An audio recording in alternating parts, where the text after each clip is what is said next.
Yeah, go ahead. All right, that works. Do you want me to talk to the facilitator when they come in, just like down with them on some?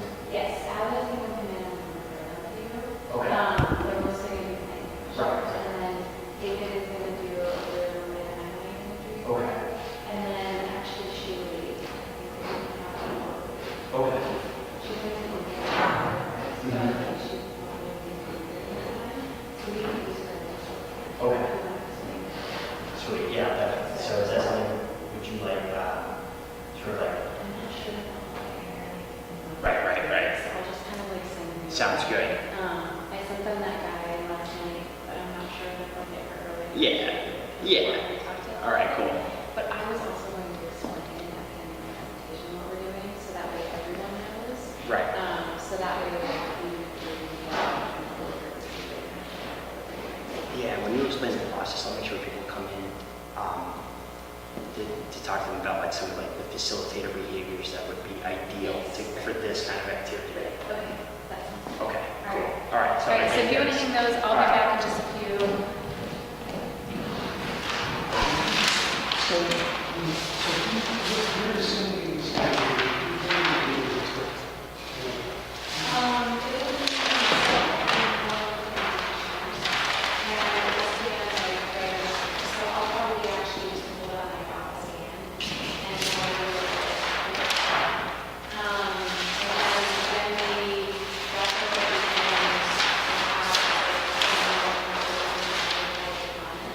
And we'll use that item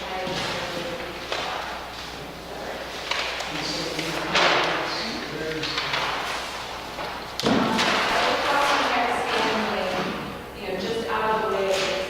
See, that's perfect. This is here, this is last week here. Oh, Even totally black. right, gotcha. So I'll try to remember to stay closer to It I is move fine. around a lot, That's okay. but. Okay. I think last time. Great, sounds good. I'll go back and take this time. Okay. As well.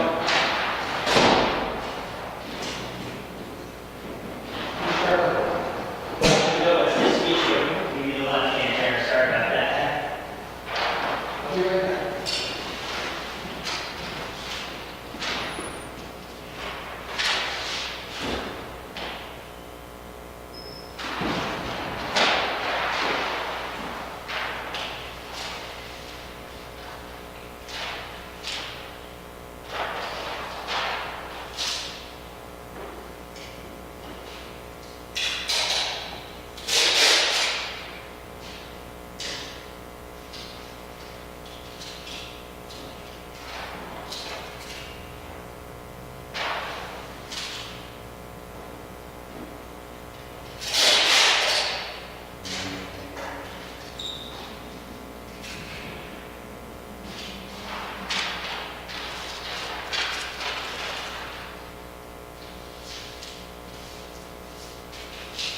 Fingers still hurting.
We were bringing the bacon and so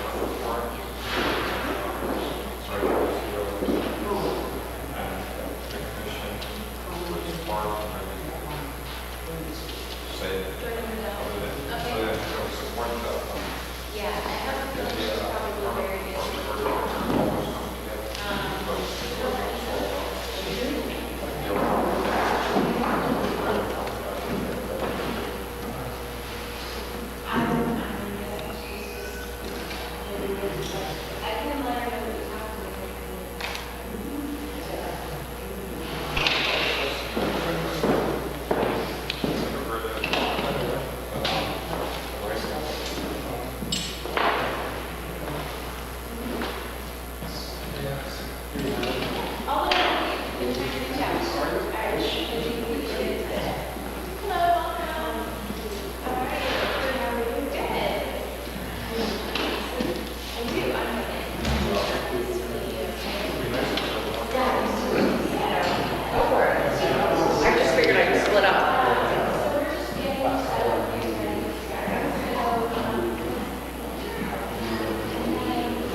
It's like, so we'll see like once a month I have language for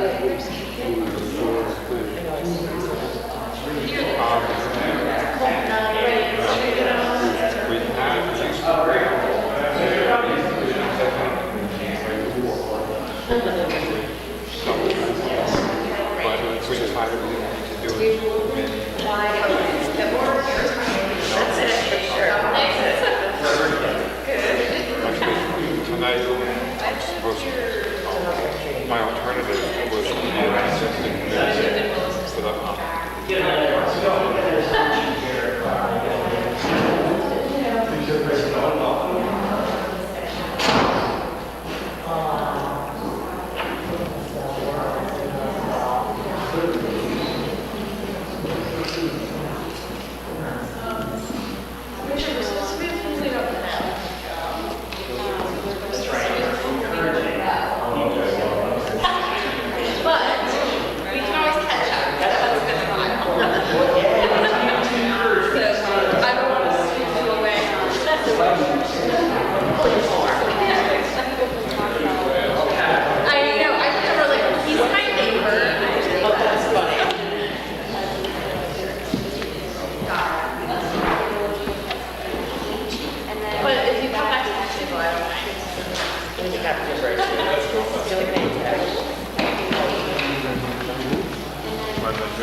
obviously really right?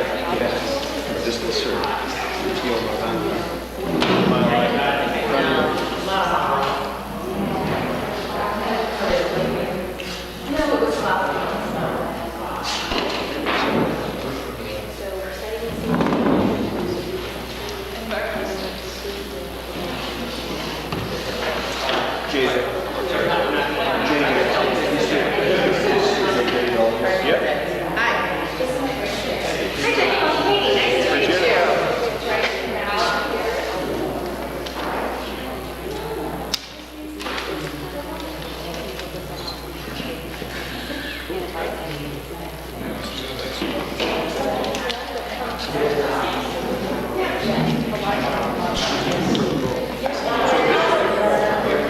Thank you.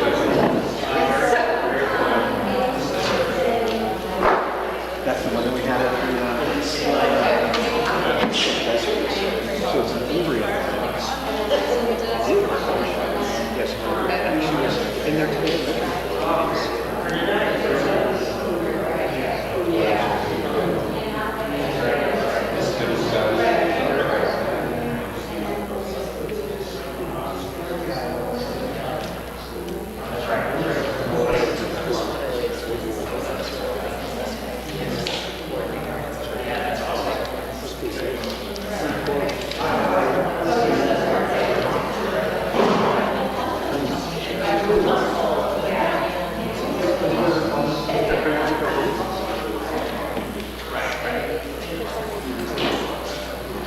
We'll take all the comments. It won't be the public. I mean, it won't be the public. Can't be the public. Yep. Take all the comments and incorporate them. I hope we have a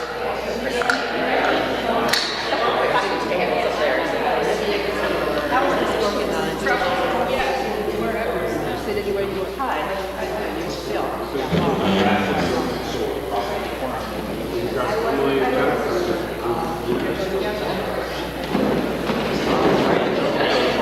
So we have,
How are you? Good, how are you? Good. I'm already wrecking things. Do you have any tape?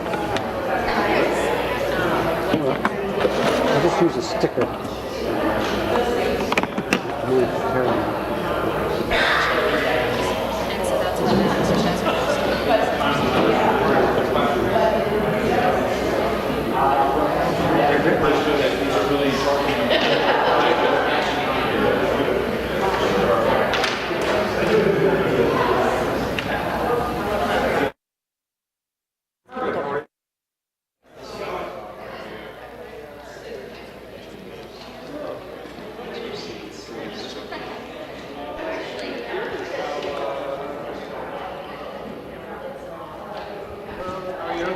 Good. Evening.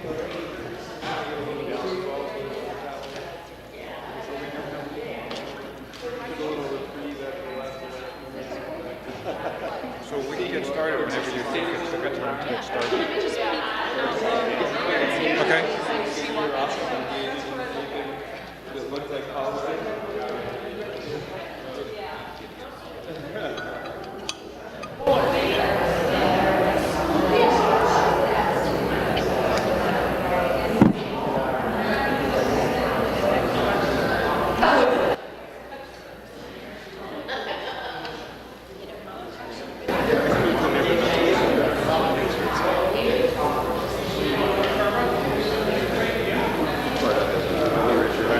How do you find yourself here?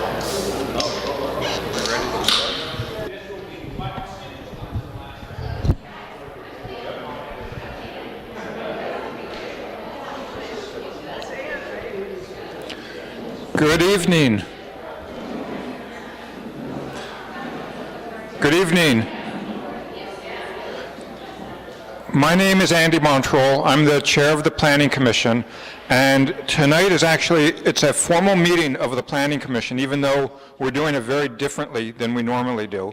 And the main focus of tonight is obviously planBTV, and we're going to be going through a number of steps on it. planBTV is essentially the city's plan for development and for planning over the next number of years. Under state law, the city is required to have a municipal development plan. And in the past, we've done it every 5 years, and it's been a fairly boring document that is pretty tedious to read through. And this year, for this time around, we're trying to do it differently. We're trying to do it in a way that's much more engaging and really sets out the vision and the goals for the city in a much more, again, a much more open way and a much more readable way that we hope will really bring a much better focus to what the goals are of the city. So I'm going to open our Planning Commission meeting, and our agenda, as I said, is the focus on planBTV. We're going to be having some open discussion about it, and Megan Tuttle is going to introduce it. And after we do that, we're going to open up a formal public hearing.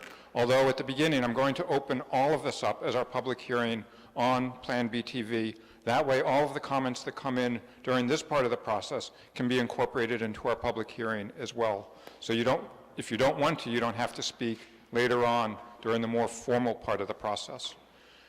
We have our planning commissioners here. I think we have 3. If I could just have the planning commissioners raise your hand and introduce yourself. They're all in the back corner here. Yeah. Jennifer Wallace-Grower. Alex Frederick. Harris Rowan.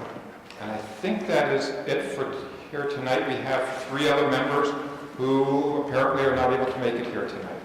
But we will be here, we will be listening to what you say, and very open to what comments and thoughts that you have on that. And unless there are questions with that, I'll turn the microphone over to Megan. Great. Thank you. So thank you all for being here. As Andy said, we are working on our update to planBTV, or as some of you may have heard this plan referred to in the past, the municipal development plan for the city. So we're going to spend a little bit of time here at the beginning talking about what planBTV is, talking about what's in the plan and how we've been working to update this plan, and then we're going to give you a lot of time to have discussion with each other and with the planning commissioners, because we know that that's a really important aspect of making sure that what's in this plan is reflecting what you see as being important. So we're glad you're all here tonight to be part of this process with us. It's a little bit of an experiment from how we've done things in the past. So to jump right in, what's in planBTV? And before I start talking about what's in planBTV, I would like to ask the question, how many of you saw the draft plan before you came here tonight? A couple have had a chance to peek at it, but maybe not read it thoroughly. Great, so we'll talk a little bit about it, and for those of you that have had a chance to look at it, hopefully this will be kind of a helpful reminder. So planBTV is like a roadmap for the city. It is a really high-level plan for what is going to happen in the next 10 to 20 years in Burlington. But ultimately, it helps provide policy direction for the projects and programs and initiatives that the city and even many of our partners will actually use in the next 5, 10, 15 years and beyond to guide the work that we do as a community. So it's a really important roadmap for us as a community to determine our future. Many of you have probably heard of planBTV over and over and over and over again in the last few years. And that's because planBTV is actually part of a collection of plans that we have as a city. Tonight we're here to talk about planBTV, our comprehensive plan, which is essentially an umbrella plan for all of the planning work that we do as a city. But we do have more specific plans, like planBTV South End, which is something that we've also been working on in the recent years, which looks specifically at how we take and interpret these ideas that we have for our city in a specific area of the city. Or planBTV Walk Bike, which looks specifically at how we take these principles and interpret them in our transportation system for the city. Ultimately, this plan that we're here to talk about tonight provides that framework for all of those other plans and efforts. This plan is about how Burlington continues to be a dynamic city at the heart of our region. We are right in the middle of Chittenden County and in the middle of what's happening in Vermont in a lot of ways.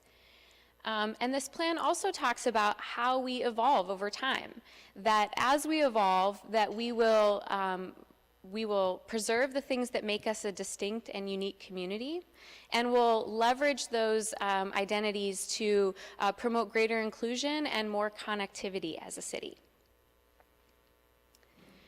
planBTV addresses a really wide range of issues that we need to think about for the future of our city. You can see here that there are a number of topics like transportation or housing or the natural environment that are all included in this plan. And the reason that we show them this way as a series of gears is because they're all connected.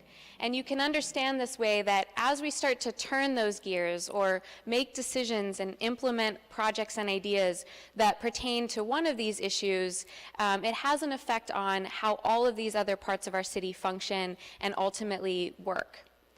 In the past, if you're familiar with our municipal development plan, we've had individual chapters related to each of these topics, which has allowed us to really expand upon each of these issues and talk about why they're important and what we're going to do about them. But what we've been trying to achieve with this update to planBTV is to reframe how these ideas are addressed to demonstrate the interrelated nature of all of these issues to one another. So our updated plan, instead of having 10 sort of distinctive chapters about each topic, has two major elements. The first one is our plan for action. This is what our plan instructs us to do over the next 10 to 20 years. It presents a number of goals and the potential tools that we can use to actually implement those goals as a city. And these goals and actions are organized around 4 characteristics that we heard from you are really important when we were having conversations. And that is those things that I mentioned at the beginning, about Burlington as a distinctive city, as a dynamic city, an inclusive city, and a connected city. The other major part of this plan is our plan for land use. And what this part of the plan talks about is kind of where and how we will actually take these goals and potential strategies and implement them within our city. This plan has been shaped by a number of kind of evaluations and conversations. As Andy mentioned, planBTV is not a new thing. planBTV, the Municipal Development Plan, has actually been around since 1973 was when we adopted our first municipal development plan, and we've been doing planning work even further back since then. So this is our kind of regular check-in time. This is our chance to look at what's in the plan and evaluate what was done since the last time we adopted this plan. What have we been successful at? What have we not been successful at? What are things that are in our plan that are still important priorities for us to continue to work on in the future? And then combined with that, we've been talking with you. Many of you I see in this room, I know have been at either an NPA meeting or a workshop or even at the farmer's market or somewhere else and talked to us about this plan earlier this year. But taking that information that you've shared with us about what's important for the future of Burlington, maybe what's missing in our plan that we need to make sure is reflected in this update, and combining all of that information into the draft that we are here to talk about tonight. So I'll talk through kind of what all of these elements are and a little bit about what they say before we get into a conversation. The first, as I mentioned, our plan for action is really talks about 4 important characteristics of the city and what we're going to do to ensure that the city embodies those characteristics. The first of those is Burlington as a distinctive city.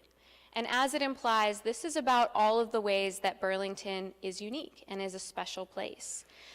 This part of our plan talks about everything from the natural setting and natural resources that make our physical location very special and important, to the kinds of things that we've built in our community, our historic and architectural legacy as a city, and how that contributes to the essence of what our city is. As well as things like our personalities and our preferences and how we engage in conversation and politics and community in Burlington. The types of businesses and services that are located in Burlington and what they offer to our residents and kind of what they offer as the economic identity of our city. So each of these characteristics has a number of goals that go along with them in terms of how we will ensure that we continue to, for example, be a distinctive city in the future. These goals are really about how we preserve and enhance those things that we just talked about as important parts of our identity. Improving and protecting the quality of our natural resources is a very important one that we talk about a lot as a community, the lake and our other land-based natural resources. How we ensure that we continue to have a number of strong and diverse residential neighborhoods that are nearby areas of services and jobs and other opportunities within the community. How we're balancing parts of our city where both of those things can happen. Protecting those historic and architectural resources in a way that allows them to continue to be used and continue to be vital in our city going forward. Enhancing our role as an arts and cultural center for our region. And then finally, leveraging those unique characteristics that we have as a city and using them to help us strengthen our economy going forward. For each of these goals, the draft plan does have a number of potential action items that we could use to actually advance these goals. That's a ton of information for us to get into tonight, so we hope you'll take a look at the plan. But this level, this goal, these ideas of goals are something we're going to discuss a lot more in our groups. The next characteristic is about Burlington as a dynamic city.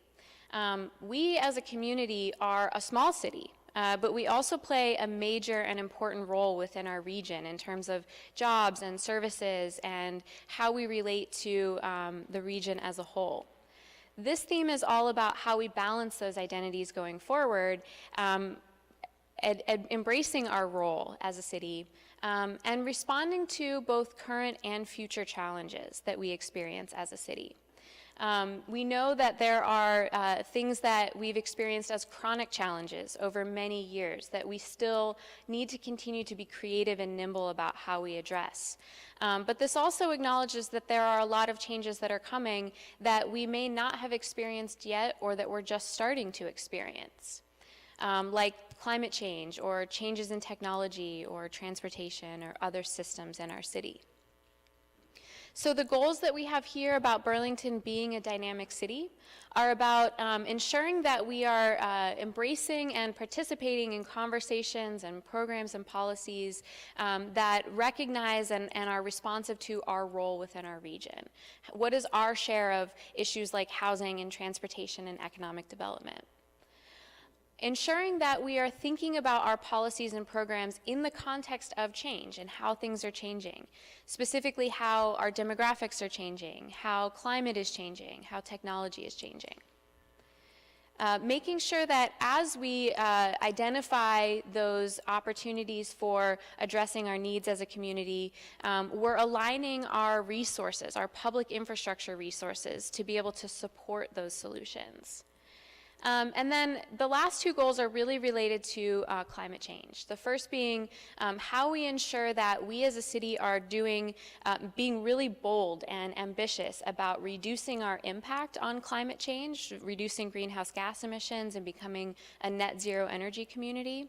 But as a complement to that, ensuring that we are identifying ways that we can become more resilient as a community to those hazards of climate change and other hazards that our community might experience. The next characteristic is about Burlington as an inclusive city. And this is really about making sure that everyone in our community has opportunity, that we are actively trying to seek ways to reduce barriers to equity and inclusion. Obviously, when we talk about these issues, a lot of times we're talking about issues of housing and economic opportunity, job opportunity, making sure everyone has a place to live. But this is also about making sure that our community is accessible to people of all abilities and sensitivities, making sure that our public spaces are welcoming for everyone, that we have resources and opportunities for people to participate in their neighborhoods that are appropriate to their needs, as well as like the experiment that you'll all be a part of tonight, making sure that we're being responsive to the ways that people would like to be able to engage in conversations about the community and the specific needs that they might have. Things like engaging youth in conversations or developing language access plans to make sure that everyone has an opportunity to participate. So what are the goals around this element, or around this idea? The first is about addressing those gaps that we know exist in our housing picture in the city. Making sure that we have housing opportunities for everyone regardless of their income and housing needs. Related to that is making sure that we have safe and accessible housing for everyone. That's not just about the physical kind of quality and condition of buildings, but things like making sure that there are homes that are accessible to individuals as they age, so that they can remain in their neighborhood and in their home as they get older. Enhancing our built environment to make sure that our public spaces, our streets, our sidewalks are safe and accessible for everyone. Ensuring that all residents have access to meaningful employment opportunities.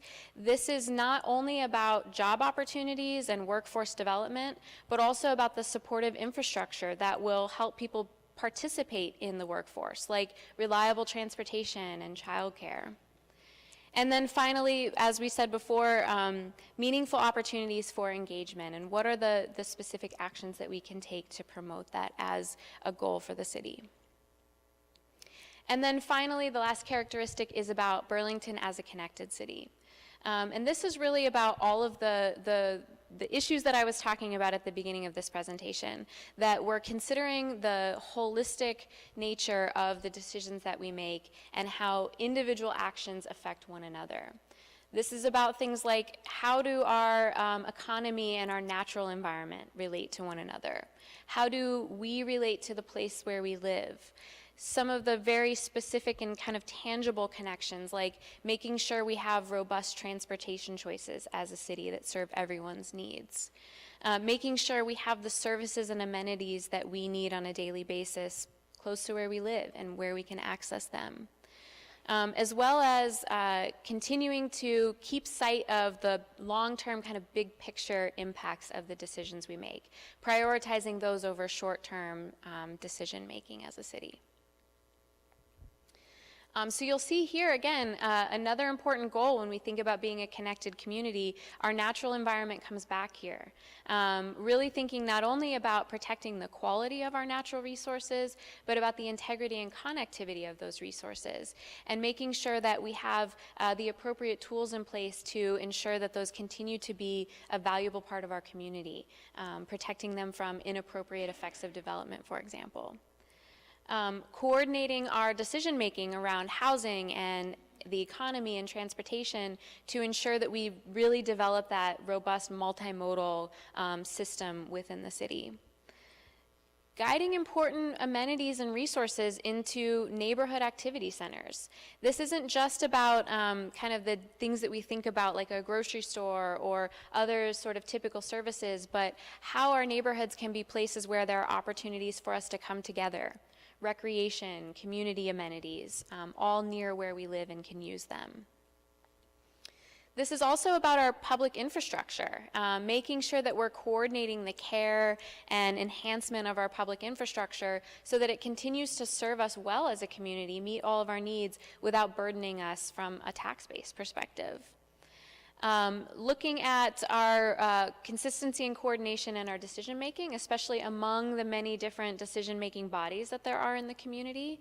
And then finally, making sure that we think about the impacts of our decisions in terms of our relationship to our municipal neighbors and our larger region.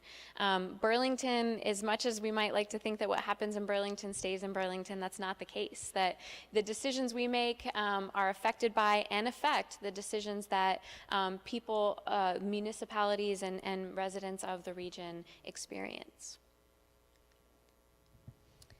So as I mentioned, the next major part of the plan then talks about kind of where and how do we implement these ideas about Burlington's characteristics on the ground throughout our city. This is an element of the plan that has been really strong for a very long time. Our land use framework has guided a lot of the work that we've done as a city for many, many years. And it's been based around three major principles for development. The first being that there are areas in our community that we will conserve. These are areas of our community that our plan has always directed us to ensure that we are protecting, like our natural and cultural resources. These are places that the plan talks about in the future, taking great care to protect and conserve them largely as they are today. And making sure that over time as we implement this plan, we're kind of checking in with ourselves, evaluating, are there ways that we need to manage these resources differently as, you know, for example, climate change impacts these resources? How are we doing in terms of balancing the use of these spaces for their natural function while also meeting the needs of recreation and access to nature that our residents value? These are the areas, the plan talks about them as the areas that we're planning to conserve. The next sort of major principle of our land use plan going back many years has been about strengthening and enhancing our residential neighborhoods. As I said earlier, we have a lot of really diverse neighborhoods in Burlington. We're a small city, but we have neighborhoods that are very different in terms of what type of housing and when were they built, what characteristics of the structures, even the people that live in them. And this part of the plan talks about our residential neighborhoods of the city as an area that we want to strengthen and really enhance going forward. But this plan recognizes that each of these neighborhoods has unique opportunities and challenges, whether that's aging or whether that's cost of housing or proximity to the institutions. They all have unique influences that they experience in terms of what residents see as the quality of life in their neighborhood, and that we need to, in the future, as we're planning to sustain these neighborhoods, think about what specific tools and strategies we can use to address those quality of life issues that are important in each of these neighborhoods. And then finally, the last principle, the longstanding principle of our land use policies is about looking at the most dense parts of our community that are already developed today and identifying opportunities for infill and redevelopment to continue to support our needs for housing or jobs or other amenities that we have as a city. So the last part of the plan then talks about areas that we're planning to grow. And much like our residential neighborhoods, there are a number of types of areas that the plan talks about when we think about areas where we're planning to grow. This includes places like neighborhood centers, which I've mentioned before, places that are really geared towards serving the needs of the immediately surrounding neighborhood in places that are walkable and bikeable. Our multimodal corridors, you can think of these as our major street corridors in Burlington, like North Avenue or Main Street, where these are the streets that connect all of the parts of our city to one another and serve a very important role not only from the community services that might be along them, but also the transportation connections that they offer. These also include areas like our downtown, which the plan talks about as really being a regional center. This is what we anticipate in the future to continue to be the most urban part of our city. It serves not only the needs of residents of Burlington, but also provides jobs and many other opportunities for residents of our region. There are also a number of special areas that have been identified in this plan. Things like our institutions and how do we target specific growth around the needs of those institutions within certain areas of our city. Our own public schools, how do we use the land in the city that our public schools are on to better meet the needs of our public schools going forward? As well as the areas of the city that we call our enterprise areas. Probably the most obvious example of this is the South End. And how do we continue to facilitate the South End as an important part of our economy in terms of the different industries that it is home to today and in the future? So, as I mentioned before, there are a ton of extra details that are in the plan, but it's a lot of information to kind of throw at you tonight. So I want to let you know a little bit about kind of where we are and where we're going so that you know kind of how we can continue to engage in a conversation around this plan. So where are we in the process of updating this plan? We have been working on this update with the Planning Commission since the beginning of the year. We spent some time earlier this year doing that analysis, as I mentioned before, of kind of where are we with our current plan, having conversations with residents and stakeholders in Burlington about what the important issues are that we need to make sure we're addressing in our update. And then ultimately working to rewrite this plan and to get it ready for you all to look at as we're doing here tonight. So tonight is really our first kind of opportunity for a conversation and to hear your input on this draft plan. We're using this as an opportunity to have a discussion with you about what the goals of the plan are. And in the next several months in the new year, we're going to continue this conversation, dig further into the details about what are the specific actions that we can use to actually move these goals forward that we have in the plan, and where and how might we do this in certain parts of the city. We want to have some opportunity for us to really dig into those details. So we'll be continuing this conversation. We'll have a number of workshops in January for us to continue to kind of have a format like this to learn more about the plan and discuss certain elements of the plan. And we'll also be sharing this and having conversations about this with council. So you can look forward to a number of presentations if you'd like to come and hear more presentations at the council level, as well as public hearings that they will have at the council level. So with that, I'm going to kind of wrap up sharing information outward to you and start to move us into a discussion about the plan and hear from you what you think about each of these characteristics that the plan has specifically recognized as being important to Burlington, and what you think about the importance of some of these goals and why they might be important to the future of the city. So because we are at a public hearing, because this is a formal Planning Commission meeting, I'm going to ask Andy if he could come and open the public hearing, and then we'll get into the details about our exercise. All right, well, thank you, Megan. This is a very formal, very quick process. So, as Megan asked, I'm going to formally open the public hearing for planBTV. And this means that all the comments that are made during these breakout sessions and then following, when we get more formal comments, if you'd like, are all going to be part of the record that we can then use to incorporate in the plan as, as appropriate, or to make adjustments to it as appropriate. So this is an important part of the process, both for us and hopefully for all of you as well, so we could get your input on this. So again, the public hearing portion is open. All right, so I'm going to just quickly explain what we're going to do at our tables tonight, and then we'll wrap up after our group conversations with just an open time for any comments or questions or feedback that you might have that you're not able to specifically cover in your group conversations.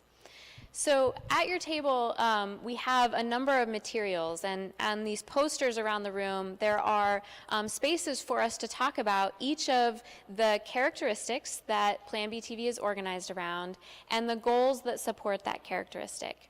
And we really want to use this as an opportunity for you to be able to talk with the planning commissioners and with each other about those, really dive deeper into what they mean.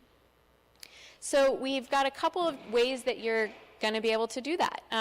The first of which is that we hope that you'll take a few minutes talking with everyone at your table first about what the characteristic means to you.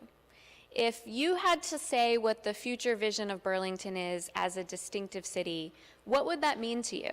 Or as an inclusive city, what would that mean to you? Get to share with each other what that looks like from your perspective. And then based on that conversation, you'll have some dots at your table that you can use to place next to the numbers for each of the goals. And what that means is that you're helping us understand which of these goals you think are important, which ones you think really have the most potential to help us achieve that vision for a city from your perspective. And then tell us why. Have a little bit of a discussion with your group about why you think that's important. This could also include a conversation about what's missing, what isn't on that list of goals that really should be. And this will help us to set up for making sure that what we've done so far in evaluating our current plan and listening to you about what's important, make sure that we've heard the message correctly and make sure that we've captured everything that we should have in that draft plan. So for those of you that are sitting at the middle tables, this table and this table, I might ask you to just kind of turn or the two front tables, since there's only a few of you, maybe you could turn in and work with the middle tables. So we can try to maybe condense into 4 groups. And then we'll let you work together with a planning commissioner, if you guys could each join a table. And myself and Noah and David and Shaylee are here to also support you in that conversation. So we'll spend some time doing this exercise, and then we'll all come back together in a little bit.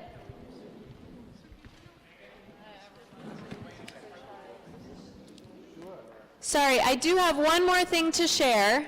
David reminded me. At your table, if this exercise doesn't give you the space to share something really specific that you came here tonight to share, there are some papers that look like this that say share your input on the top. You can feel free to write anything you want on this paper and leave it with us before you leave today, or take it home and continue writing your thoughts on it after you go.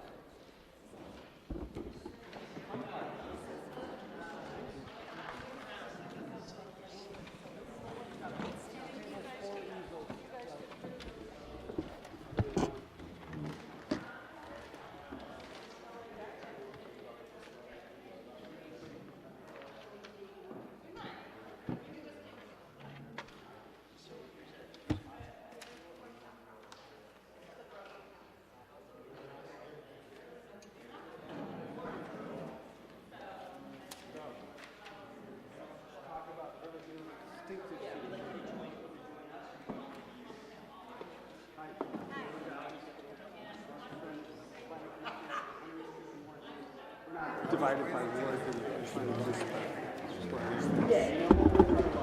Yeah, if you don't start, we'll have a long plan. Dara.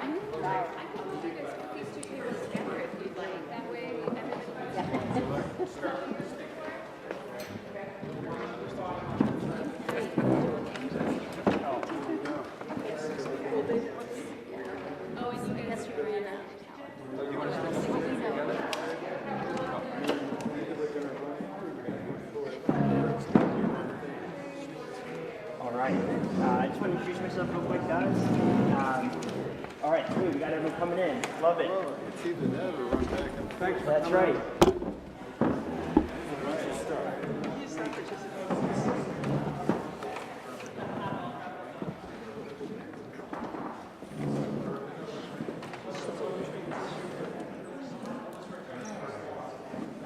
All right, thanks for joining us here. My name is Noah, and I work for CEDO, and I'm just going to help you guys through the process here. So just to kick us off, why don't you turn to your neighbor here at the table, hopefully it's someone that you don't know well, and download them here. What does it mean to you for Burlington as a distinctive city? What would that look like in the future? And download the person next to you. future. What does that, what would that look like if you had a magic wand and you could make it any way you chose?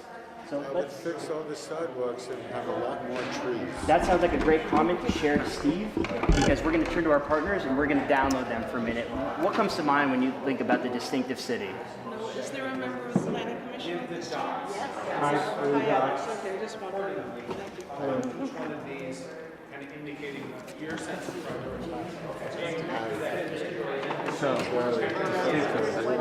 I have to be objective. I'm not allowed to participate here. We're all participants when we That's right, that's right. Yeah, the sidewalks are in horrible position. And they cut trees whenever they stop and make a become, or the tree itself. And they don't plant more trees. There's always less trees. Anytime anybody does a project, all the trees in the area must go. St. Paul Street. So each person is supposed to have But it's just comes with the territory. Whenever they bring bulldozers and trees, no difference. every tree has to go. And then that tree, the block has trees like this instead of.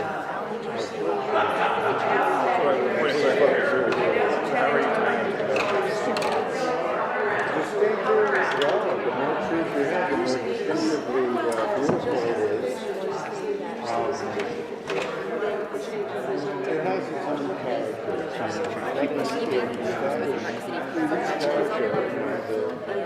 These are the streets, the neighborhoods. It's really good. So now we're going to prioritize with their Top down, basically. All right.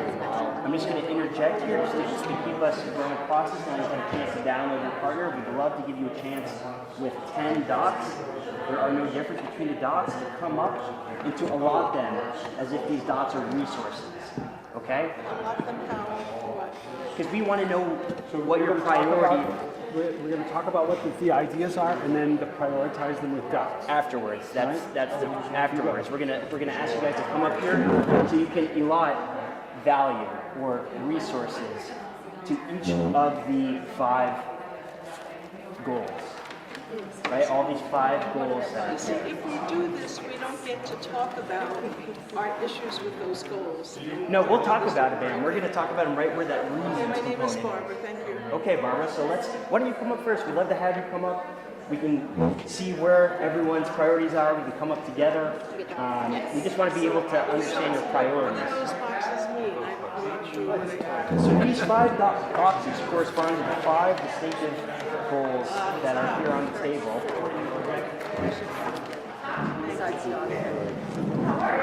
So we'd love to understand your priorities. The difference between the yellow and the blue. But there is no difference, Barbara. Everyone has 10 dots, but we're just looking to understand your priorities.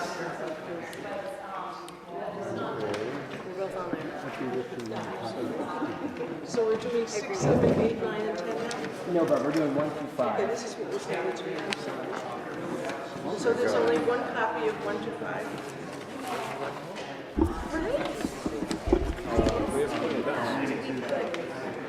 So So each person has 10 dots. Say it's 10, $10,000, whatever resources, just to figure out where your priorities are. So we'll, Dara, can you pick us Sure. up? All right. Can I take this with me as a cheat sheet? 'Cause I don't have Absolutely. Okay. Come on, yeah. I know that's the big one. And I can put as many dots as many places as I want. You get, everyone gets My 10, money. everyone gets 10 dots, We which should is put them on top correct. on the left. All right. Are you gonna name these goals, or is it just the 20? I mean, you're just gonna call it one, but represent 20. You know, I like the four. There's a lot to take in here, but we can get through this. Yeah, we can, you know, I'm already jamming here. what do you got for us for one right there?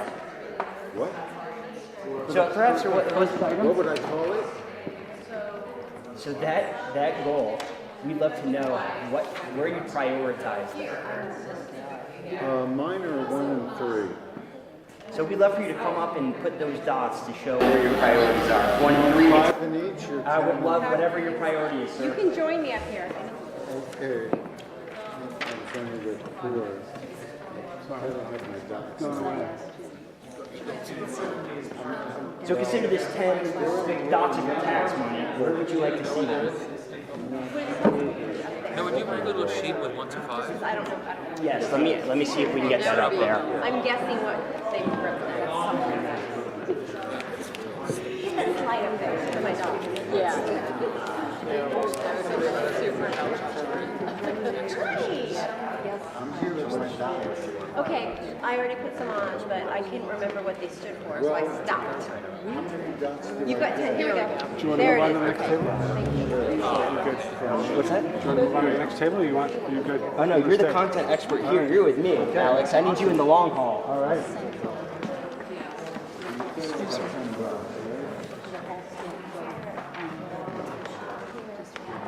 Okay. Thank you for getting that up there. That makes the world of difference. Yeah, you need to have that up there from the get-go. You can read that? Yeah, you can read that? With contact assist.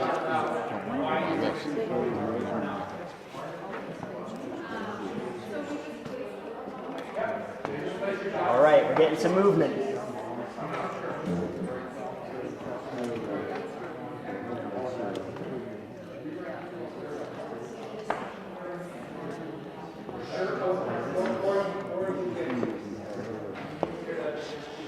Just reiterate, we're missing 10 dots to a block.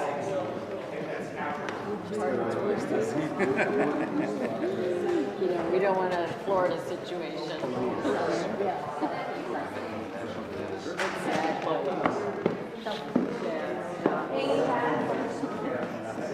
Thank you, Barbara. Appreciate it. You're welcome.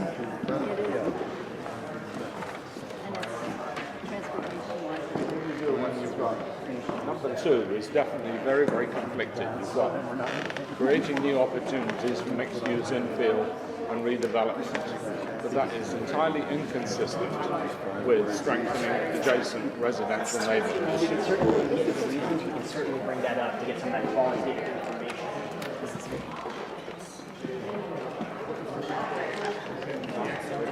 But it's a sort of political question where if you support it, it's a Right. Well, we can definitely bring that up and have it, make sure that it is brought to, everyone's awareness.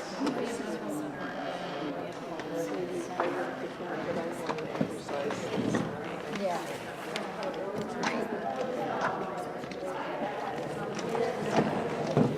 We're getting there. We're getting there, that's right, we're getting some good movement here.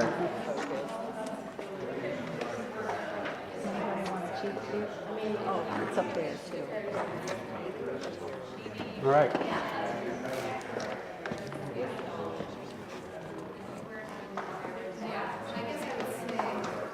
Usually the different colors.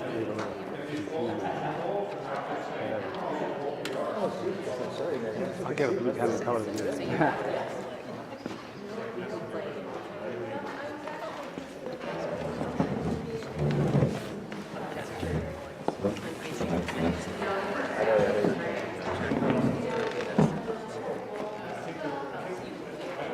All right, in a moment here, we'll get into some of the reasons why you guys allotted those values. And we'll get to dive into some of those anecdotal information that we'd love to know as we sit here.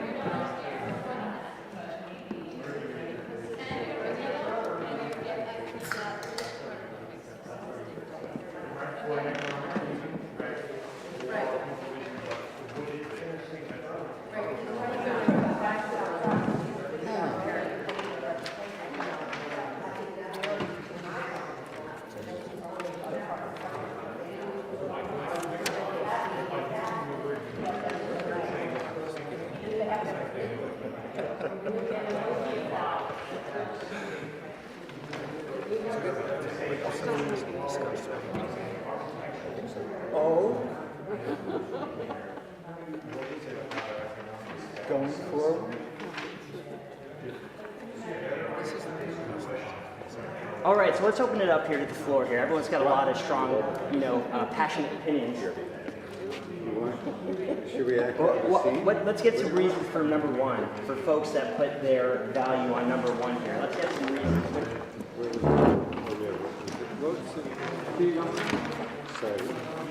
For improving and protecting the quality of the natural resources in our water resources here. Yeah, natural resources, I'm thinking trees and any forested areas should stay forested. Maybe they're calling them open spaces. So we're looking for the why. You've told us what is important here. Now we want why. Why is number one? The first one is just about water, as I understand it, really. It's about Open spaces. and open spaces. About all of our Yes, so what is it? The question is why, for the folks that allotted whatever they allotted for this priority, for the natural resources, just why? We'd love to know what made you put it out there. In my opinion, it's an economic driver for tourism in the city, which I personally think is incredibly important. As an, Of course, economic, as an economic driver, of course, just to protect the natural environment. Of course. It also aligns with what we stand for as in Vermont. I think it's in line with how, this is a very outdoor area, You make the outdoors look great, Yeah. and then it relates more to Vermont. Yeah, it really took a hit in 1960 with the elm trees. is it all right to assume kind of like the Vermont identity, Yeah, the just brand. encapsulated? They're the Yeah. brand. That's a great yes, but the brand. The lake is a focal point for the entire state, Right. and that goes to the economy. Where somebody said once that without Lake Champlain, Burlington is welcome. Well, that's a great. Now, Barbara, can I put that on the board?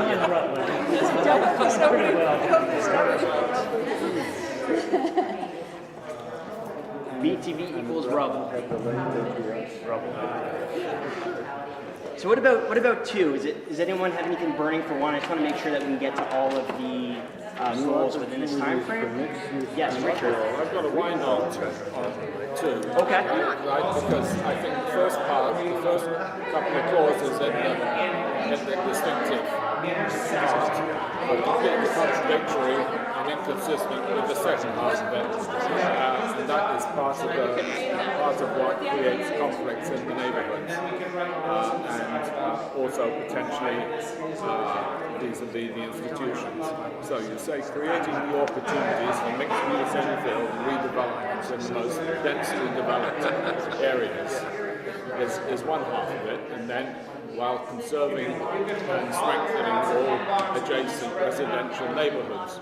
And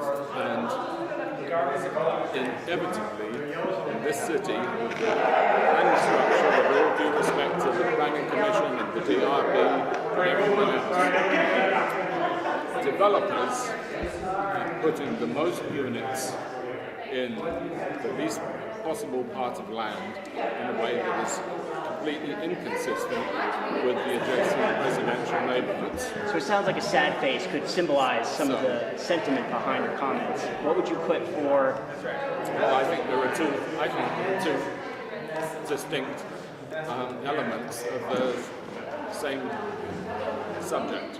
Okay, so help me work with me here, So Richard. What can I put down here to represent that contradiction?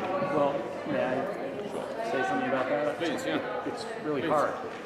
To do number two is hard. It's difficult. Yeah. So it's important. Yeah. Because I think we all want places to go buy things and eat and have jobs, and we want nice places to live. And it's hard to do that in a very small space. Maybe it's just badly worded, but I think that the one positive thing that I would like to say is that in mixed-use infill and redevelopment should be consistent or enhance the adjacent residential neighborhoods. What we're used to is that they degrade the local neighborhoods. I think that's something you could put down. Those mixed-use and infill developments should enhance the adjacent, and how you shrink that to smaller number of words. In context, in certain parts of the city, you've got the institutions and the possible link between UVM and their student policies and landlords who are almost in hand in glove to the extent they degrade neighborhoods, and you've only got to look at certain streets adjacent to the university to find out how true that is and how it's not improving, and it hasn't improved in the 22 years I've lived in Burlington. So I understand there's some historical significance here. How can we put that? Does anyone have any ideas here? How do we encapsulate that comment in a couple words here? Challenging, contradictory, perhaps. What Richard is saying, that's to better protect the residential neighborhood. Is that correct? Better enhance, protect and enhance. Don't degrade. Okay, so let's go enhance and protect. Barbara, I saw you looking to chime in there. Well, I agree with Richard, and it's true for the downtown core too. They think by enhancing and protecting the neighborhoods, which they're not doing in border areas, it's okay, anything's okay in the downtown. And I think it's contradictory in terms of their environmental goals, in terms of their water quality goals, in terms of their goals about preservation and scale and what is unique about the city. Then they go and do two things. They change the zoning rules to make buildings be more out of scale. They change the architectural rules to make it easier for developers to develop cookie-cutter, non-interesting buildings. So, I feel like the plan talks out of two sides of its mouth in terms of what it wants, not just for the city as a whole, but for the downtown in particular. Anything goes, for developers who want to develop. Can I ask a quick question about that? Because I wrote down here something and it's related. And they may exist. Is there an architectural There's a design advisory board. Well, let me tell you about architectural review and the design advisory board and the planning commission, not the development review board. They have instituted something called form-based codes, and it's a series of design rules. And if you follow those rules, you may be able to avoid going before a public review. And it's designed to, they talk about predictability for developers. Well, it just makes things easier. I think that a lot of the development is out of character and it contradicts what you want to do. So is it fair to say that sort of some thematic contradiction could be encapsulate what you're talking about? An inherent contradiction in making things easy to do for developers and others, while saying that you want to protect the environment and the lake, saying that you want to protect the character of the city and the uniqueness of the city, the scale of the city. So what does growth really mean? Does growth mean anything goes up to 14 stories? I don't know. That's a great question, something we'll certainly dive into. When somebody designs their own building and it doesn't look like anybody else's building and you haven't seen a building like that anywhere else, you're on the right track.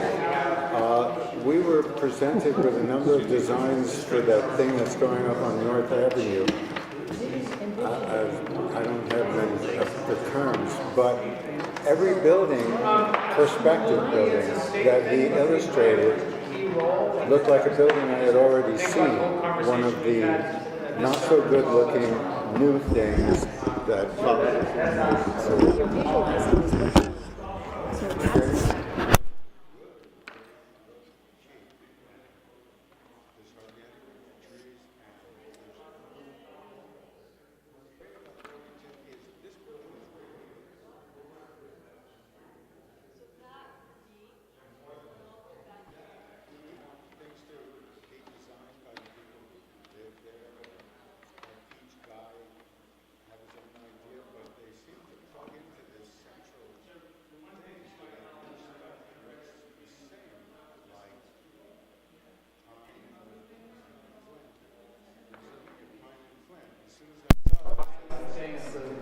When you have, so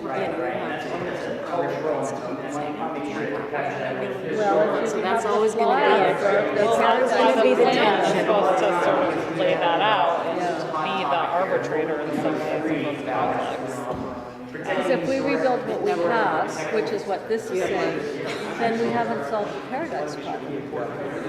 Well, we think we have, but if you think about that, that's a way to look at it in a lot of ways.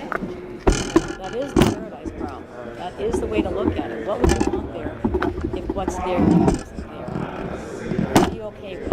And I think that's the way you got to look at it. I mean, that opens you up to an entirely different design. This is where they're going with that, because we can't knock out what is the rule. There's rules about getting rid of apartments, and you have to rebuild somewhere else. If you do knock out 2, you got to put 2 somewhere else. That kind of thing. But I think that's really where I look at it. It doesn't mean you have to look at that, but that's how I look at this whole planning process. The Old North End, there's been some very prominent examples of older housing, older structures getting knocked down and build entirely new ones in their place, and not necessarily with any fealty to the historic traditions and patterns of architecture in that neighborhood. And there's a lot of social benefit in terms of creating new affordable housing. I mean, the Bright Street Co-op is kind of a prominent example of that. I mean, before that process started, Bright Street was shit, frankly. It was Bright awful. Street was Blight Street. Blight Street, exactly. And what's there now is way better, and it's affordable housing opportunities that far exceed the housing that was there before. Still affordable, permanently affordable. So, that there's going to be a lot more of that in the city's future.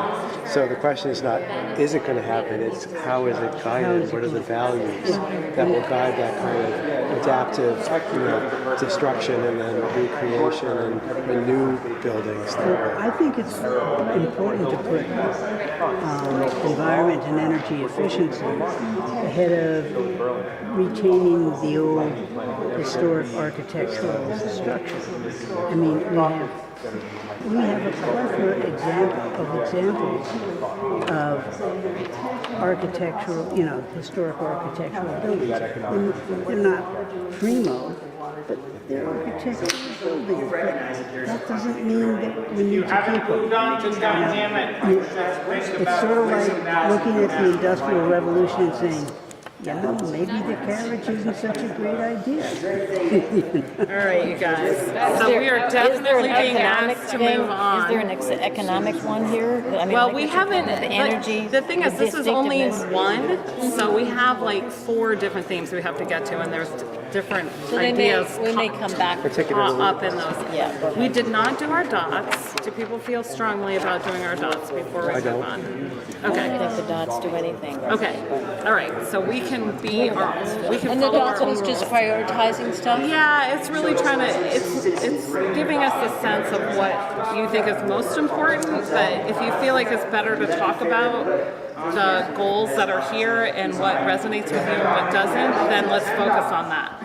Does that sound okay? Yeah. Okay. The dynamic is next. Dynamic is next. Look at dynamic.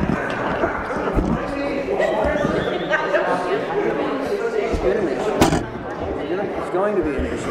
It's tied to number 1, too, in terms of water. So I do like that one.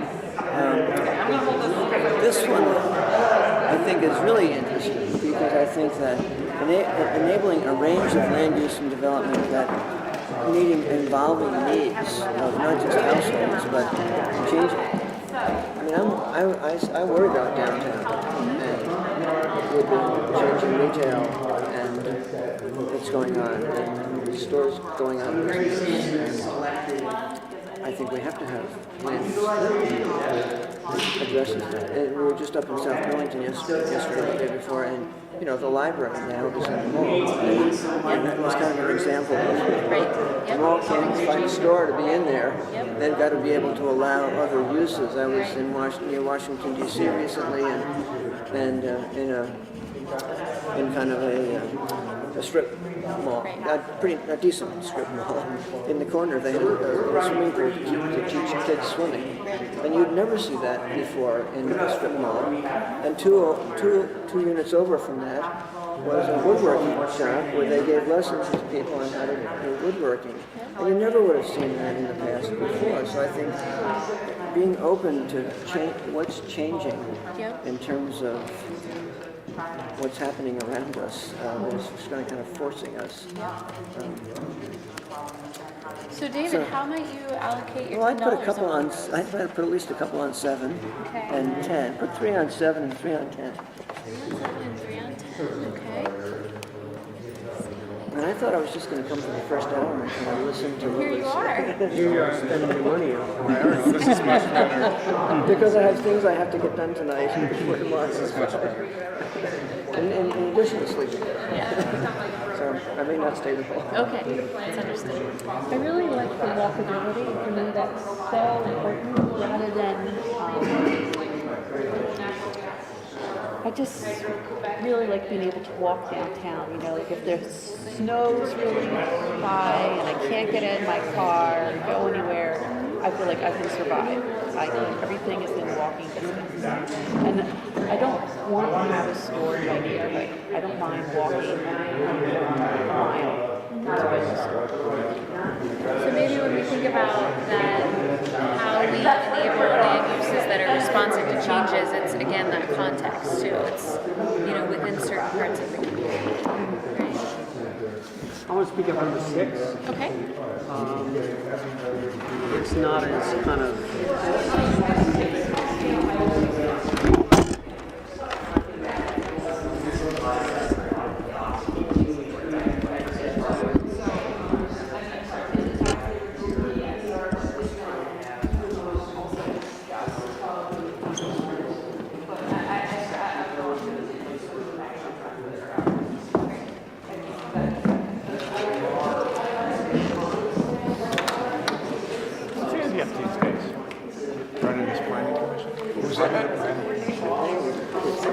Yeah, for a lawyer on the side.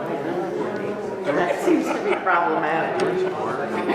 Growing the practice. No one can get there. Sorry. No I services. have about 5 attorneys now in practice. Really? I'm getting another one sometime January, February. Really? Which one? Each one of us does something different. So we cover it really broad.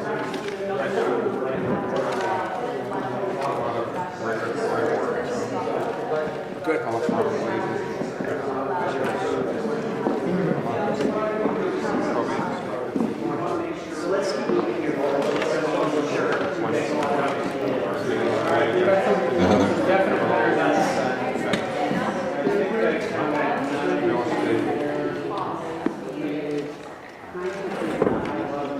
have you learned so everybody does something.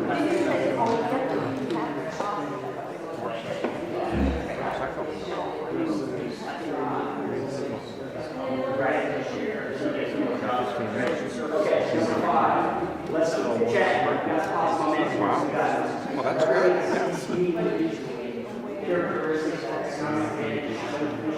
So promoting land use, housing, transportation, and economic development policies and public improvements consistent with the city's role as a regional growth center. That seemed to be the big winner.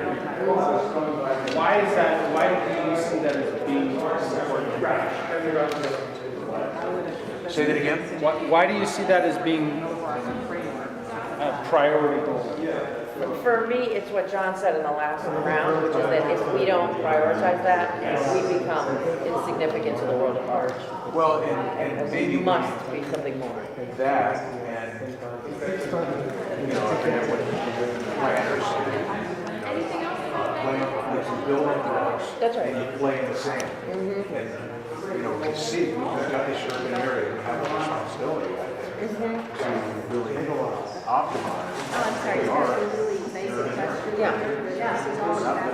We should potentially. So I think we really are serious. It's really take on that responsibility.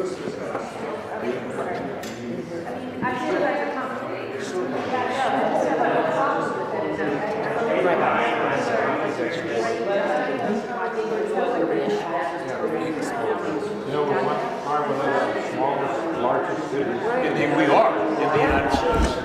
Ensure perpetual affordability and increase the overall supply and inclusiveness of housing. 12 is about safety and accessibility of housing. So programs, laws, and ordinances to support that. And ensure that no person seeking housing is discriminated against. 13 is enhancing the built environment to ensure public buildings and spaces are safe, well-maintained, and provide equal access to people of all abilities and backgrounds. 14, ensuring all residents have access to meaningful employment at a livable wage. 15, providing meaningful opportunities for citizens to be involved in decision-making, ensuring the city government is responsive to citizens. But there are so many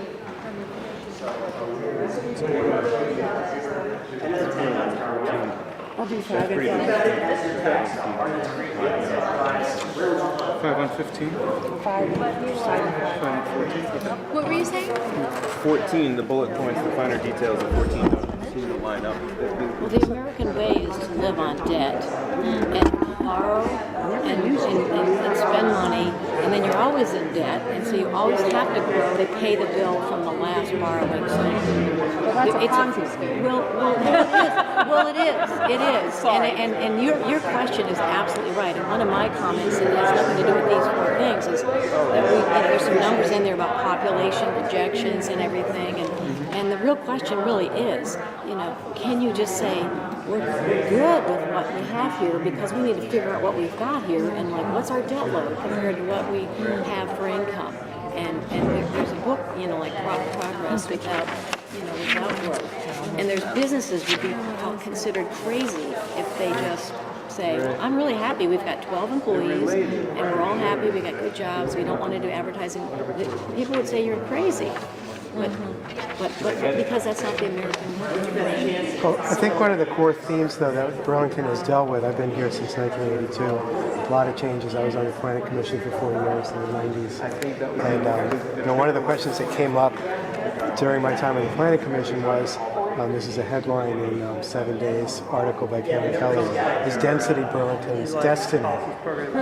And my answer to that question then and now is yes.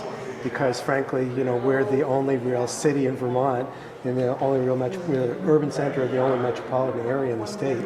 And in order to avoid sprawl, we have a responsibility to the larger community to be available for growth. But to me, growth is not necessarily like inviting more people to move here, inviting more businesses to come here. It's really more how do we deal with the pressures that are already upon us, given our position, as I started saying earlier, as the only real city in Vermont. And so the question is not, do we grow because people already want to come here and they're already driving up the cost of housing and we're already the employment center, we're already the academic center.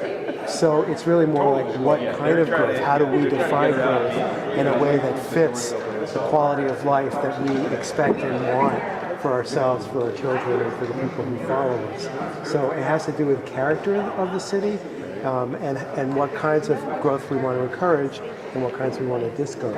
And that's really the nub of all of this. It's like, are we going to be anti-business? Do we start saying no to every proposal to open a new business? Well, that'd be silly, because businesses are opening and closing all the time. But we could say, for example, about business development, we could say we know that small businesses are the engine of job growth in our community, and that one of the things that makes Burlington distinctive is that we are nurture small businesses and entrepreneurs like nobody's business. I mean, we do it better than almost any other place in Vermont. And Vermont does it better than most other states. We don't pour out for big companies that want to, like Amazon, that want to promise all these great things, and come in and ask to get all these tax breaks. We don't do that in Vermont. We've never done that. Enron tried to come to Vermont about 15 or 20 years ago, said, hey, we got a great deal for you. And we said, no thanks. And it was one of the smartest decisions that state government made, was to really say no to that. And so we have to say no to some kinds of growth and development, but we also want to say yes to other kinds, and nurturing entrepreneurial business startups that are locally owned is one of the best things we can do to ensure the right kind of growth, good quality jobs, and to make this the kind of place that young people will want to move to and stay and really have a stake in the future of the community. So that's how I come down on it. And I think some of the numbers in the population projections, which are like early on in the plan, they don't have any like footnotes. I know the footnotes are somewhere, but the real question, I think, is we need to look at the numbers of what really are we expecting, because there's numbers about how many college students. I think that the projection of students doing residential college is going to go down. And so the 17,000 that are pressing on all of our housing, things are going to completely change, and that's not really reflected in the statistics that are, in this. So I really question that we need to be very careful about, you're saying, oh, there's all these people that want to come here, and businesses are going to want to, and I feel like, we need to really realistically assess that. We need to really know that we've got solid projections and not fantasies that looked good 3 years ago. Because I feel like years ago there were people saying that there's a turn in the housing market. A guy from the New York Fed said, I usually, my apartments are snapped up like that. Now I'm waiting 3 weeks and I'm getting 1 or 2 bites. That was 3 or 4 years ago. And they're saying, oh, we got this housing crisis. We're also building more housing. Well, I think we're going to end up with a crash. I think we're building more housing, and the banks are going to be holding the bag, and so are we. But again, it's really based on we need really realistic, believable numbers that we all agree on. And I don't know. I think there's some numbers in there. Look at page 18 if you're interested. The plan, but and the hard part for me is that is the growth cycle. The growth cycle in housing is 7 to 11 years, and there's it has to max out before people start to invest, and then you invest, and it gets invested all at once, and so then there's a drop, and so then everybody's like, well, this is nothing's rented. But that's a classic American city growth model for housing. But shouldn't that be people being educated about that in this plan, that we are at this point in that cycle? We think and we're still saying, oh, we need more housing. Well, I don't know. I just feel like people need to understand. In other words, there's a lot of high-end housing going in. We don't have a middle housing. That's what they were saying the last couple of years. I don't even think that's true anymore. Oh, it is. At least in the city, it is. It's very hard to find something that's within the... Well, it gets worse before the... 350, 400 range. We still don't have enough low-income housing. That's the hardest. But even middle-income housing, it's just not there. So somebody said to live within our means. And I don't know, I think that should be a goal. Because it gets at how do we get enough affordability. The problem is when most people are thinking is, if you're going to live within your means, it's moving out of the city. And you have to own a car so that you can drive into the city. It costs $8,200 a year. I mean, for the whole city to live in. So what about 9? Because 9 is a close runner-up here to 10, or perhaps a tie. That's the brand. Yeah, I agree. You know, we're not going to change the planet, but we certainly can. If everybody did what we did, we would change the planet. So let's be what we are, which is a thoughtful, smart.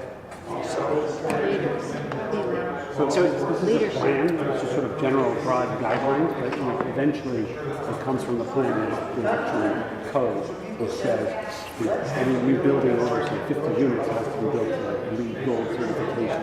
That's, it's a ways down the road from here, but you emphasize these things now. Yeah, but you certainly can see that's where people's hearts are lying. Look at all those dots. So tell you what, I think since we are getting close on time, perhaps if you guys are okay with it, we can move forward since... Does anyone have anything burning about 6, 7, and 8 that they would love to get on the board? Yeah, I'll take some economic development policies. I'm against them. Because...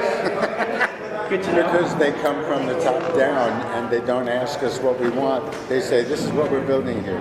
So it sounds like you're looking for a more co-created process. Yeah. Economic development policies aren't usually from the people. They're imposed upon the people. So which number are you referring to? That's on 6. Okay. Economic development policies.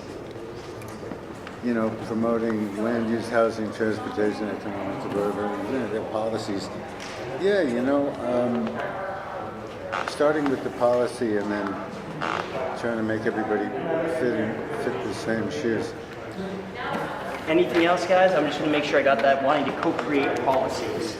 That notion of participatory decision making. Does that gather what you're describing, sir? I guess, yeah. What was that last part? Participatory decision making.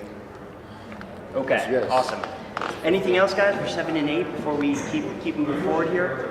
Well, number 8 is we could suffer if we don't keep infrastructure in keeping. For example, the lake. If we destroy the lake because we don't have a good sewage system, we can kiss everything else goodbye. So how would you articulate that and the reason why that you're going to I'd like you to articulate it because it's a big thing. Okay, give me one more shot here. What do you got for me, Stuart? I'm trying to articulate the idea that if we develop and we don't keep our infrastructure and public services and facilities up to speed, the city will suffer. For example, I think about the lake and I think about the sewage issue, our stormwater runoff. So I'm really referring to that. We can't allow development if we don't keep the infrastructure capacity great enough. So I don't know how to say it. Sounds like a balanced focus on development, sounds like infrastructure, maintenance, or innovation. Sounds like I think it's maintenance or innovation. It's more balanced development with infrastructure. Yeah, that's it. Thank you. All right. That's it. Yeah. And that was 8. All right. I actually think that I'm a business owner downtown, so for me, this growth and focusing on, expanding and developing the downtown is really important. And I find these to be obviously for my personal reasons. I'm sorry, I missed that last. That just the growth, the downtown growth, I think is very important. We're actually, with losing the mall and everything, we're actually suffering a lot down there right now. So I think that, focusing on development and a strong economy is really important. I mean, for the people, for the businesses that are here. Yeah. So you're suffering even with the mall gone because it's not drawing as many people. Yeah, it's just less. Okay. Anything for 7 before we move on here? I just emphasize the word evolving. I think is really important in that statement. That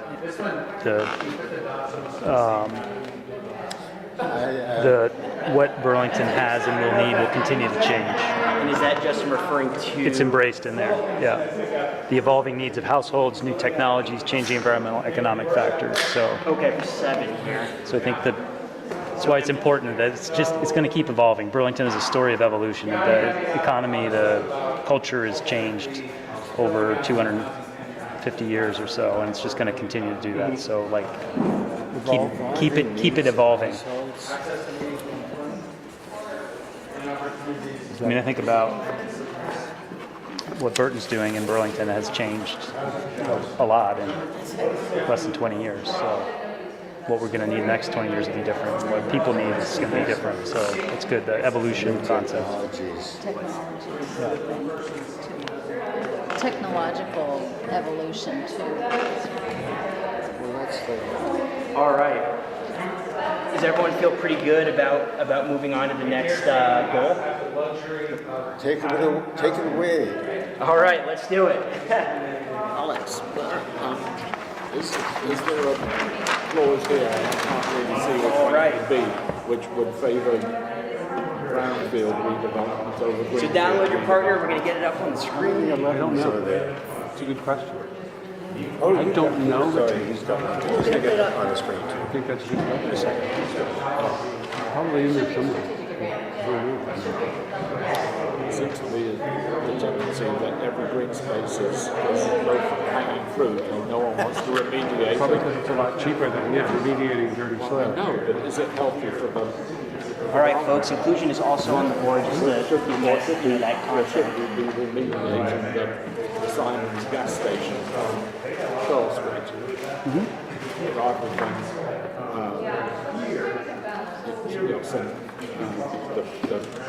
the whole soccer pitch on Centennial Field? I think we ought to be remediating the gas station before we pave Paradise.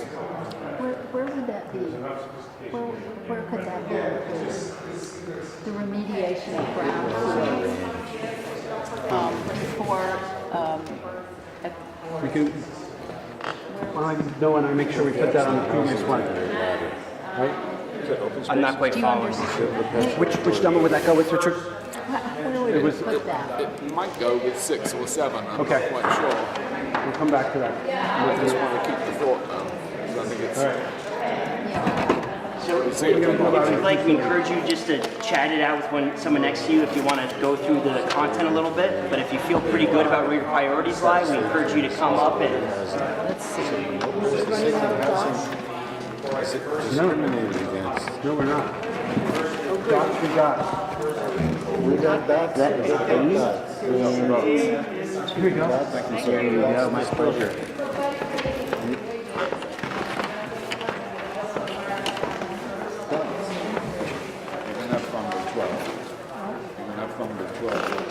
Oh, 12, all right. Yeah. Right. So, this is what I wrote. Oh, awesome. It's nothing that I have to say. But it's very helpful. So share your input and let us know your thoughts on this event. I appreciate you coming and sharing your input. I wanted to call you by your name, but that's all right. Charlie, it's a pleasure to meet you. I can call you by name.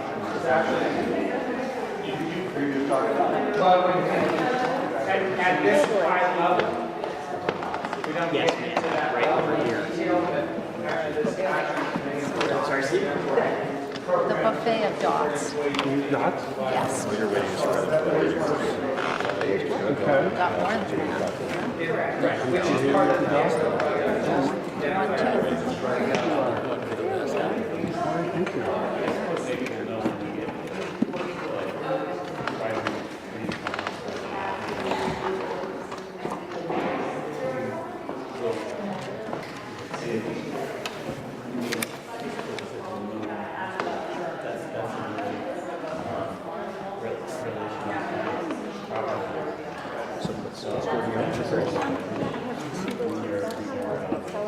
Of course, I love it, yeah. And then yeah, love it, right. Homage to the I wish I had. Yes, but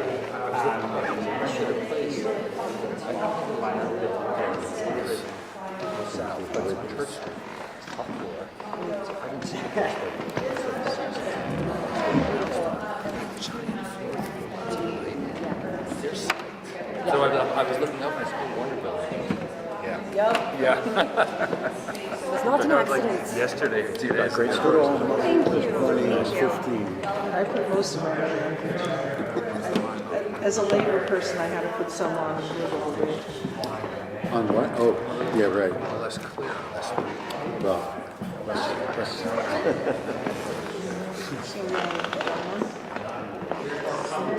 All right, Judy, take us home here.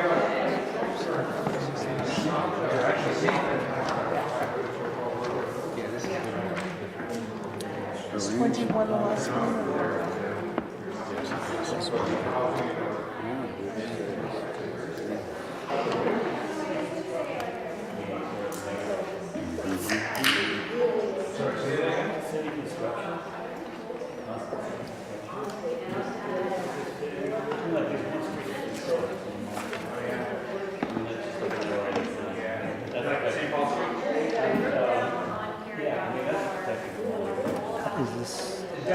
Is there a target time for this meeting? I think they're not going to go past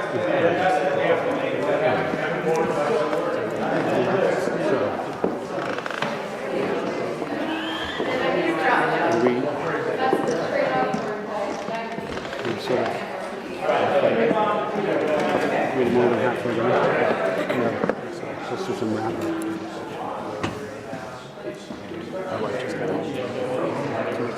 Oh, wow. All right, I believe Stuart is the last one aligned to value, so let's get the conversation going here.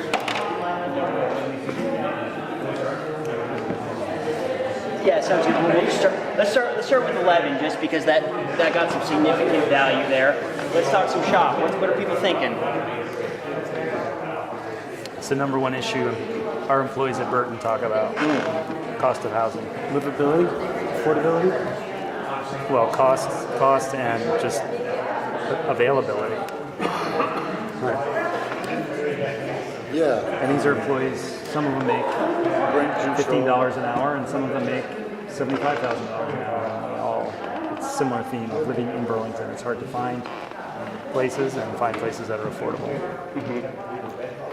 Yeah, it ties in with climate change as well. I mean, people are driving further and further distances to get here because of the cost of housing. So that's right. Having housing within the city limits helps us meet our climate change goals. Awesome. I wish somebody would plan a community of tiny little houses, because nobody wants to live in a housing project. But it would be a housing project, it would just be lateral instead of vertical. You know, everybody wants to live in a house where you can't hear the neighbors.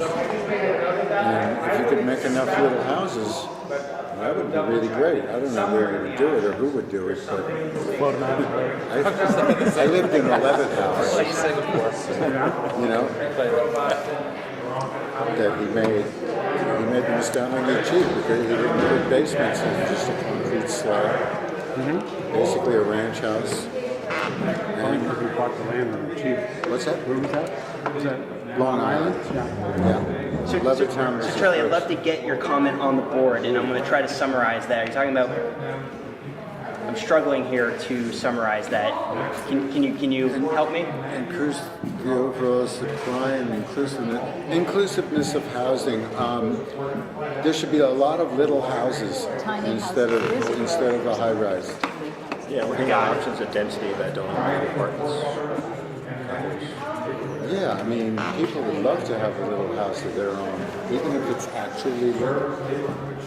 That sounds terrific. So Charlie, I'm going to put up there lots of little houses as a Apartments are little, but you hear the neighbors in the wall. Dara, I see you about to say something before? Okay. Not on that one. Anyone have anything, or maybe we should gravitate towards 15? That's got a lot of value. We want to make sure we can address that. About 15 minutes left. Well, 15 is easy. It means that we want to have more say in what happens in the city. But why is that important to you, Charlie?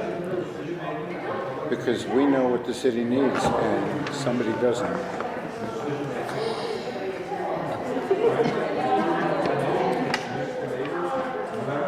And he's the king. That's exactly right. What else? What else we got there for 15?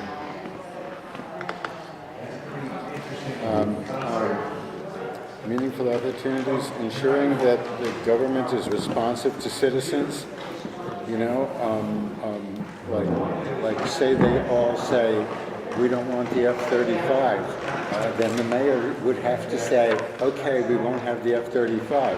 Instead, he said, oh, I want it anyway. So Charlie, it sounds like you're looking for... he wasn't being responsive to the citizens. Okay, so let's reframe that here, Charlie, what you do like. It sounds like you're looking for participatory decision-making. Yeah, if everybody, if an item on the ballot passes and the people of the city want something, the mayor shouldn't say, but I don't. Okay, yeah. Okay. Does that encapsulate that well, though? Participatory decision-making, where everyone has a chance to participate in the process of making decisions? Yeah, the people make the decisions. I'm not sure how that relates to a planning decision. I know what you mean.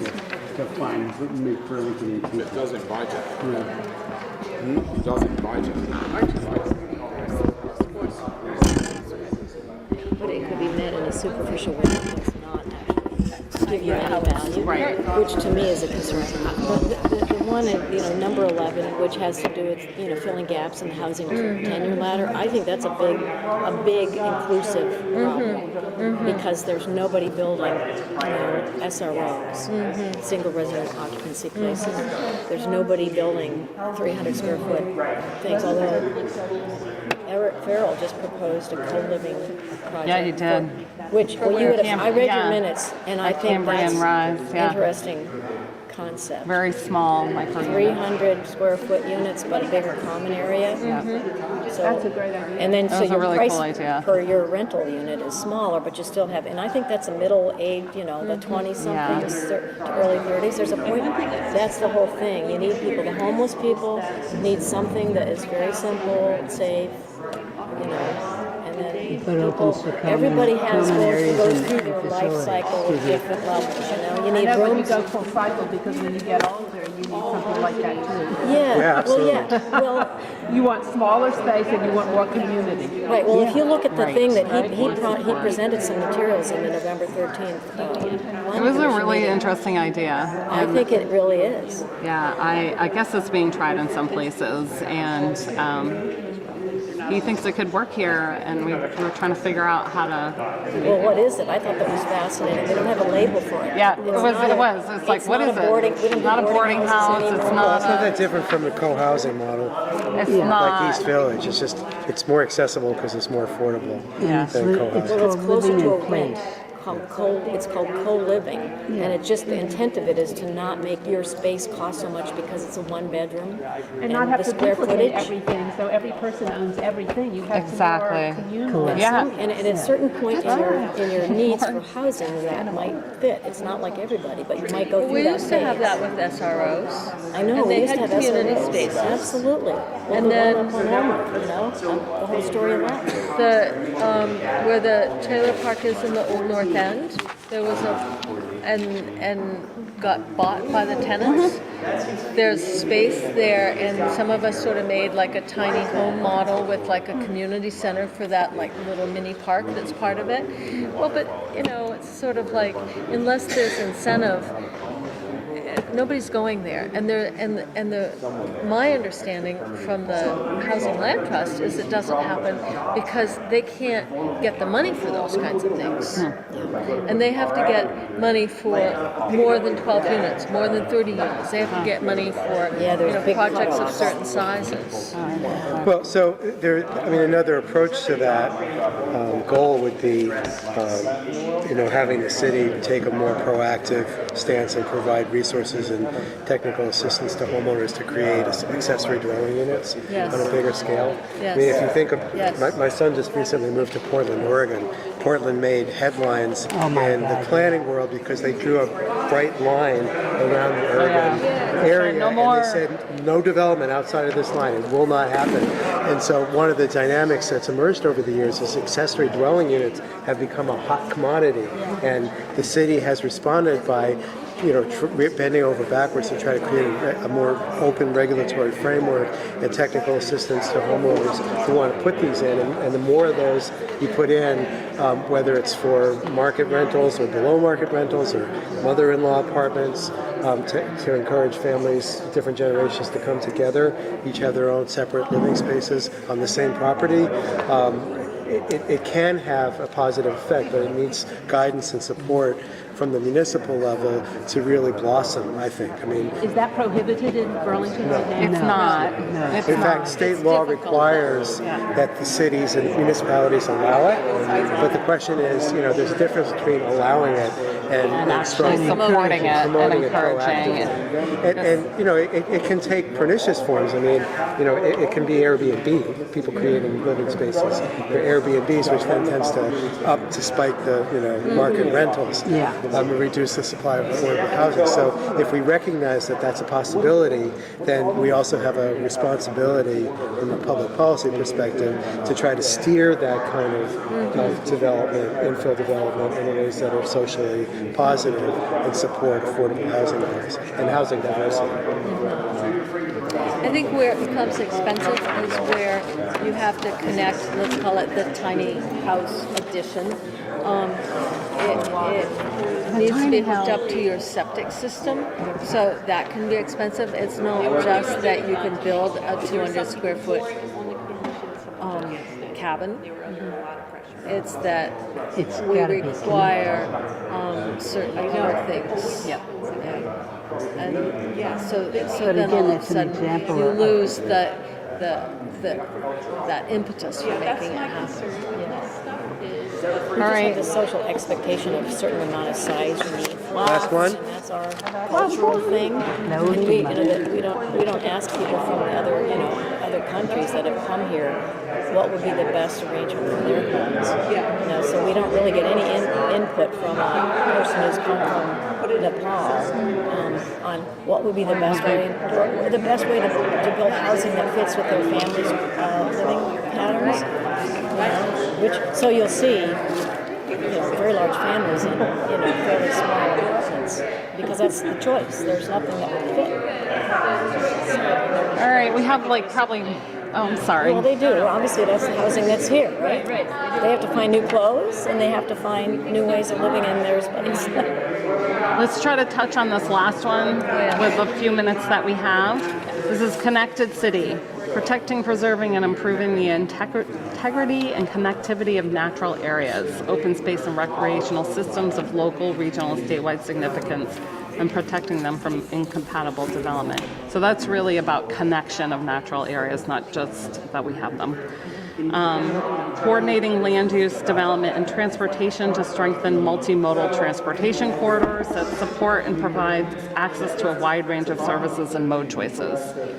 Guiding important services and amenities in neighborhood activity centers and enhancing public spaces and facilities to serve as neighborhood meeting points. I feel like this is some of this is what we've talked about. Coordinating the ongoing care and enhancement of public facilities and services in order to ensure they adhere to approved standards, serve the whole community, and minimize costs and disruption to taxpayers.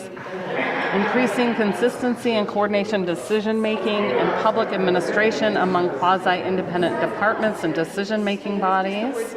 And improving coordination with municipal neighbors and leveraging our location within the larger Northeast region. It's a lot. It's like, Number 19. Yeah.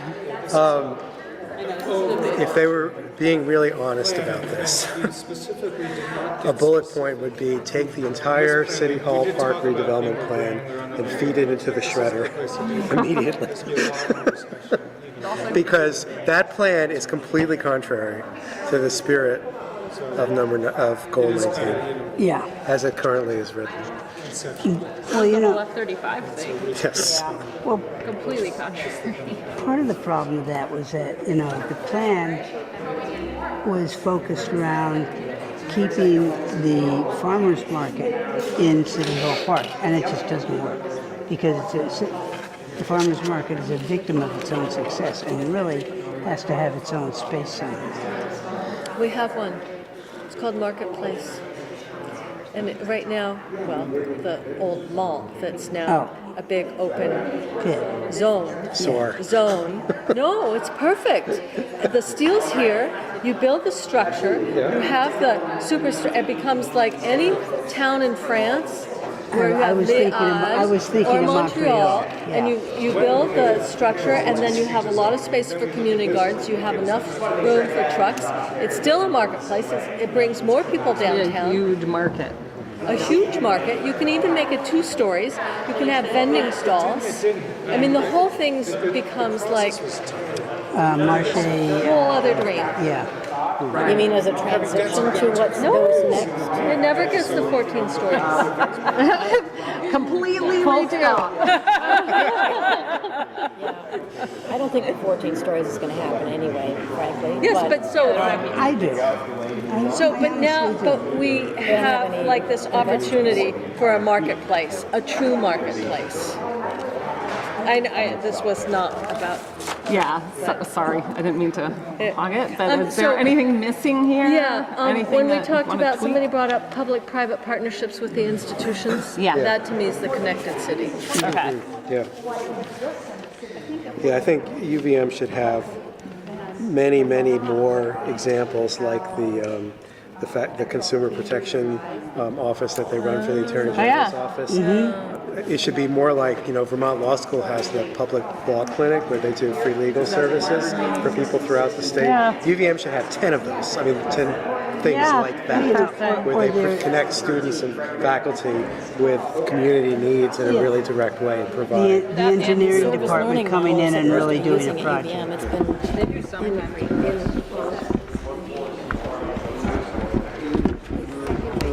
12 and 13 blur together, to tell you the truth. So let's move on just to make sure you guys get to that last subject. I know we're real short on time. So lastly is a connected city. I'm going to try to get that up on the screen for you guys.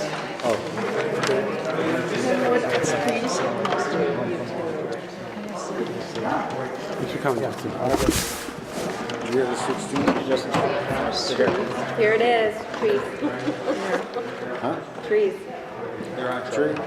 Yeah, you're up. 6, 7, 8. Did you get any? Not yet. Okay, there's 2. 16.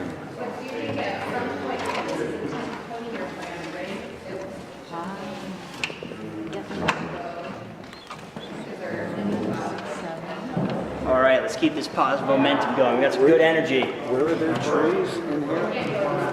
Which one? Sorry about that, Barbara. Did they use that word? Oh yeah, protecting and preserving natural areas. Open spaces, there's your open spaces. It's worn out. Okay. Now, fine. I was looking for the word trees, but yeah, I think it's 16. Yeah. Integrity and connectivity of natural areas, open space and recreational systems. See, there you go into recreational systems. It's like, take down all those trees and put a bike path there. I'm so sorry. But hopefully not. Don't worry about it. It's in public Are spaces one of and those facilities. easier to read? Because they're bigger over here. Sorry. What's that?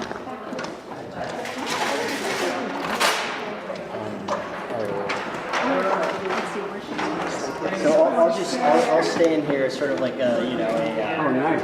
Thank you. That'll be my put your tax dollars to work.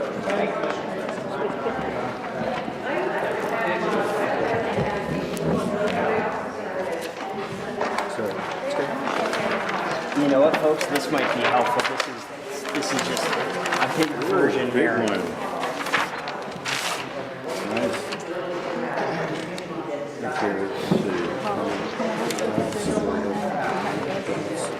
Yes, please.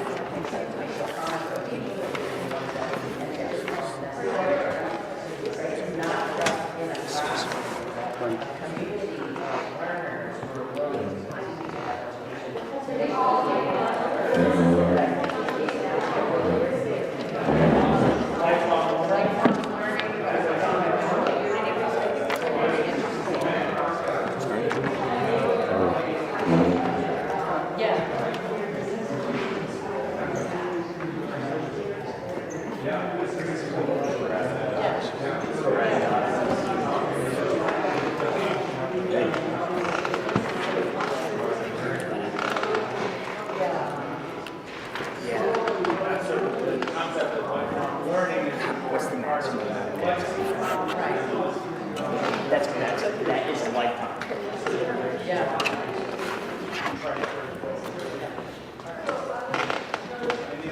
All right.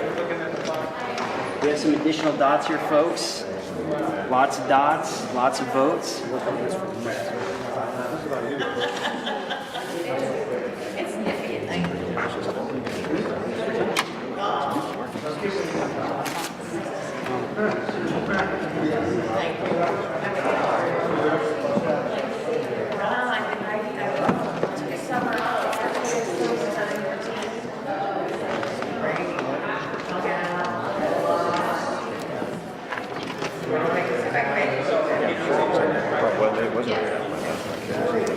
Richard, I'd love to see where your dots are at, my man.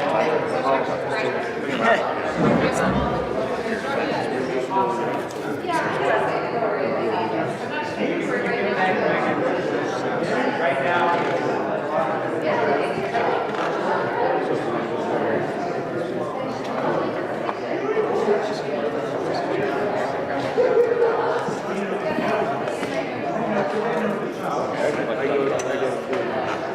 I'm curious about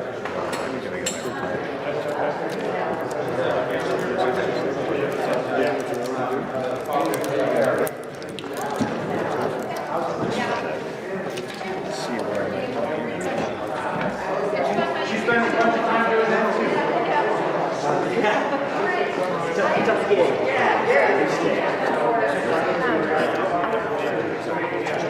Okay, my name is Auburn Magoo. I'm going to go away from the window and really try to do this. Okay?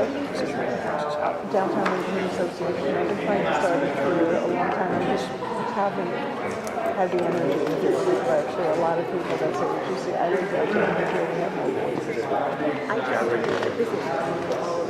Oh, that's so smart. Are you still in there? Oh, okay. Stuart, you gonna take us home?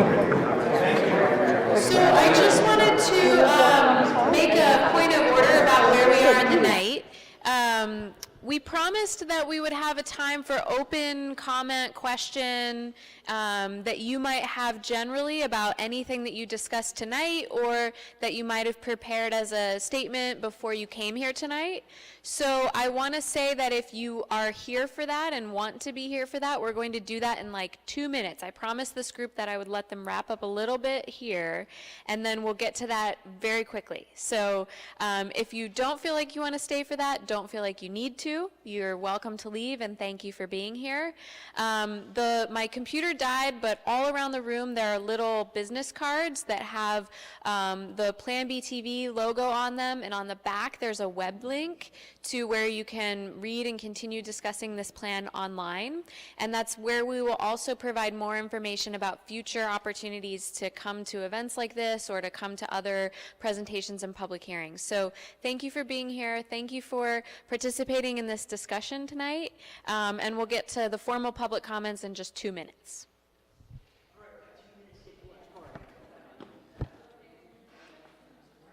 Any thoughts for 16, folks, before we shut it down?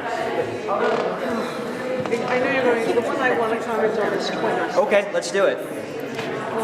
I think the reason you see a lot of dots there is we have a pattern of management by Munchausen syndrome. They let things go to rack and ruin, and they say there's a crisis here, and we are here to fix it. We'll tell you how it's going to be. Like the Memorial Auditorium, the City Hall Park, maybe like the Moran plan, certainly they could have boosted the mall before this thing was the solution. So I think that making people maintain what's in the public trust all along and not just letting it go away. I don't know how to. So like consistent maintenance, is that? Yes. Okay. It's, instead of letting things deteriorate until to the point where there's a crisis. Consistent and ongoing maintenance. It's a public trust, and they're expected to be.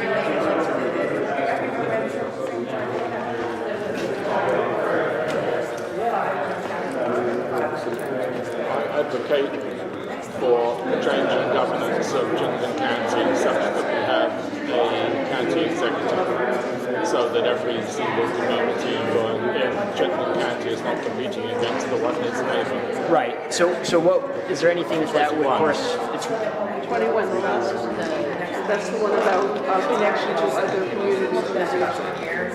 So help me just to shorten that a bit, Richard. Thematically, how can I put that up here? Well, I would advocate for a county executive that has some leverage over each municipality such that they're not all competing against each other to the detriment of the county as a whole. There are all sorts of examples. Hotels, property owners can do it. Schools.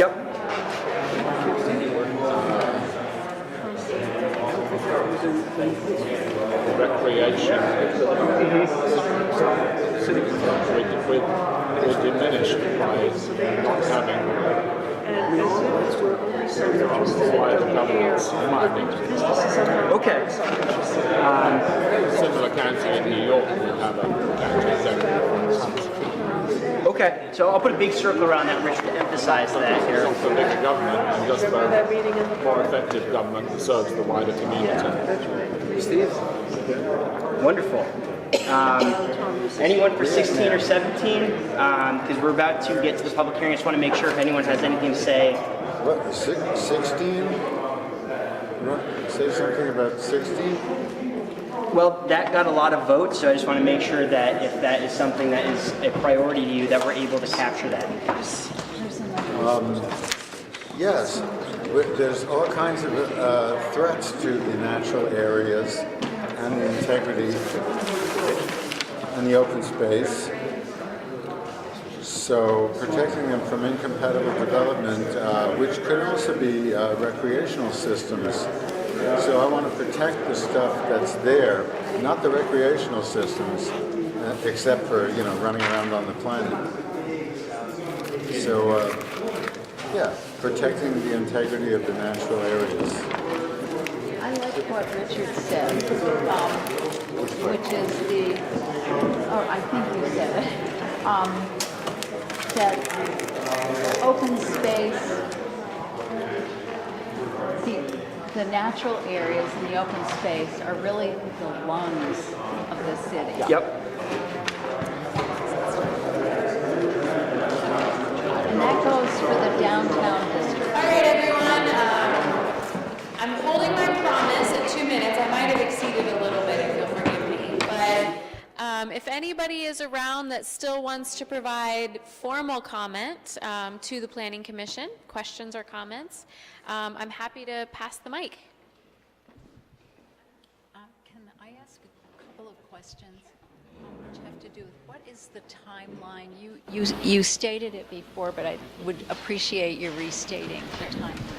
So the question was, what is the timeline for planBTV? So tonight was the Planning Commission's kind of public hearing and process. So we are going to be working on revising this draft and hearing more feedback in January as well. We will also start to share this and discuss this plan with the City Council in January. And then the City Council will hold 2 public hearings. One will be in February and one will be in March. And then ultimately, we are working towards having an updated draft that can be reapproved by the end of March of 2019. So we're kind of at the beginning of this process of having a conversation and refining the draft plan for the next several months.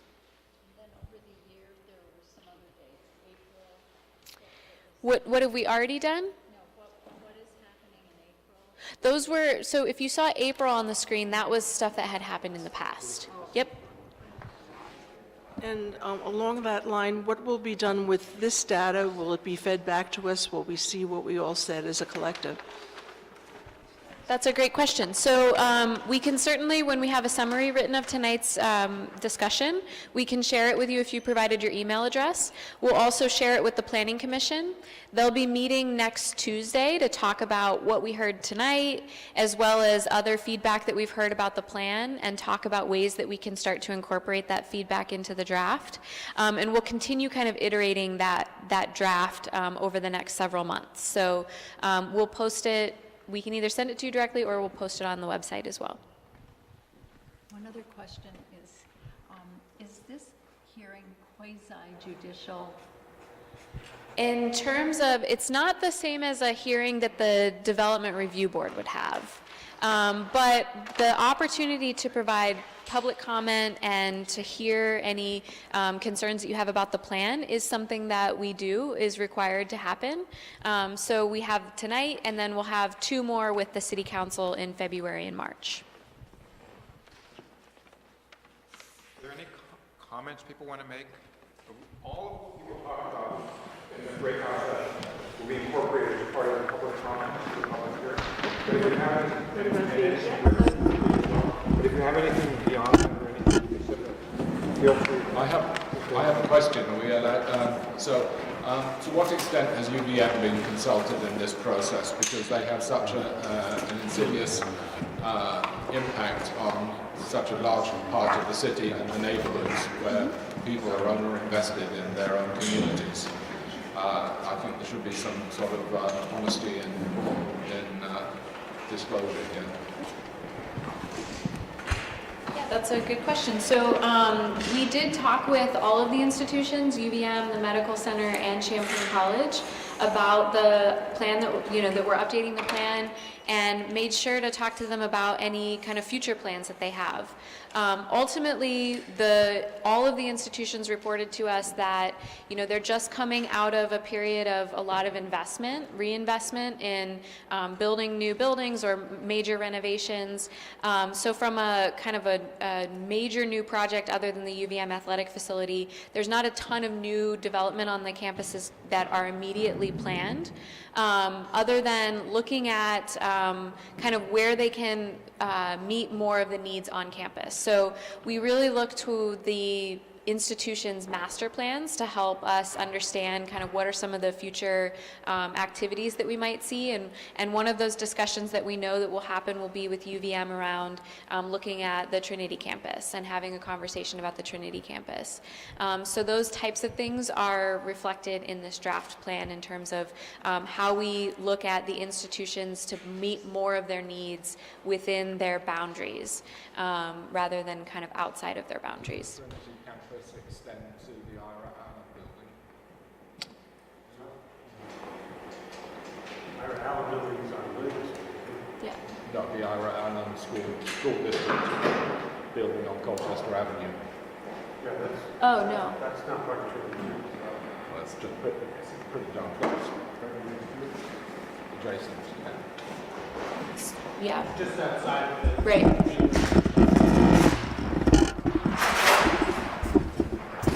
Any other comments or questions? Oh, I think it is. What happens on Trinity could I'm saying that I think that the Here, I'm going to give you this just because CCTV is recording. I'm trying to get a disclaimer from the school district to say that building is not up for sale for acquisition by UVM.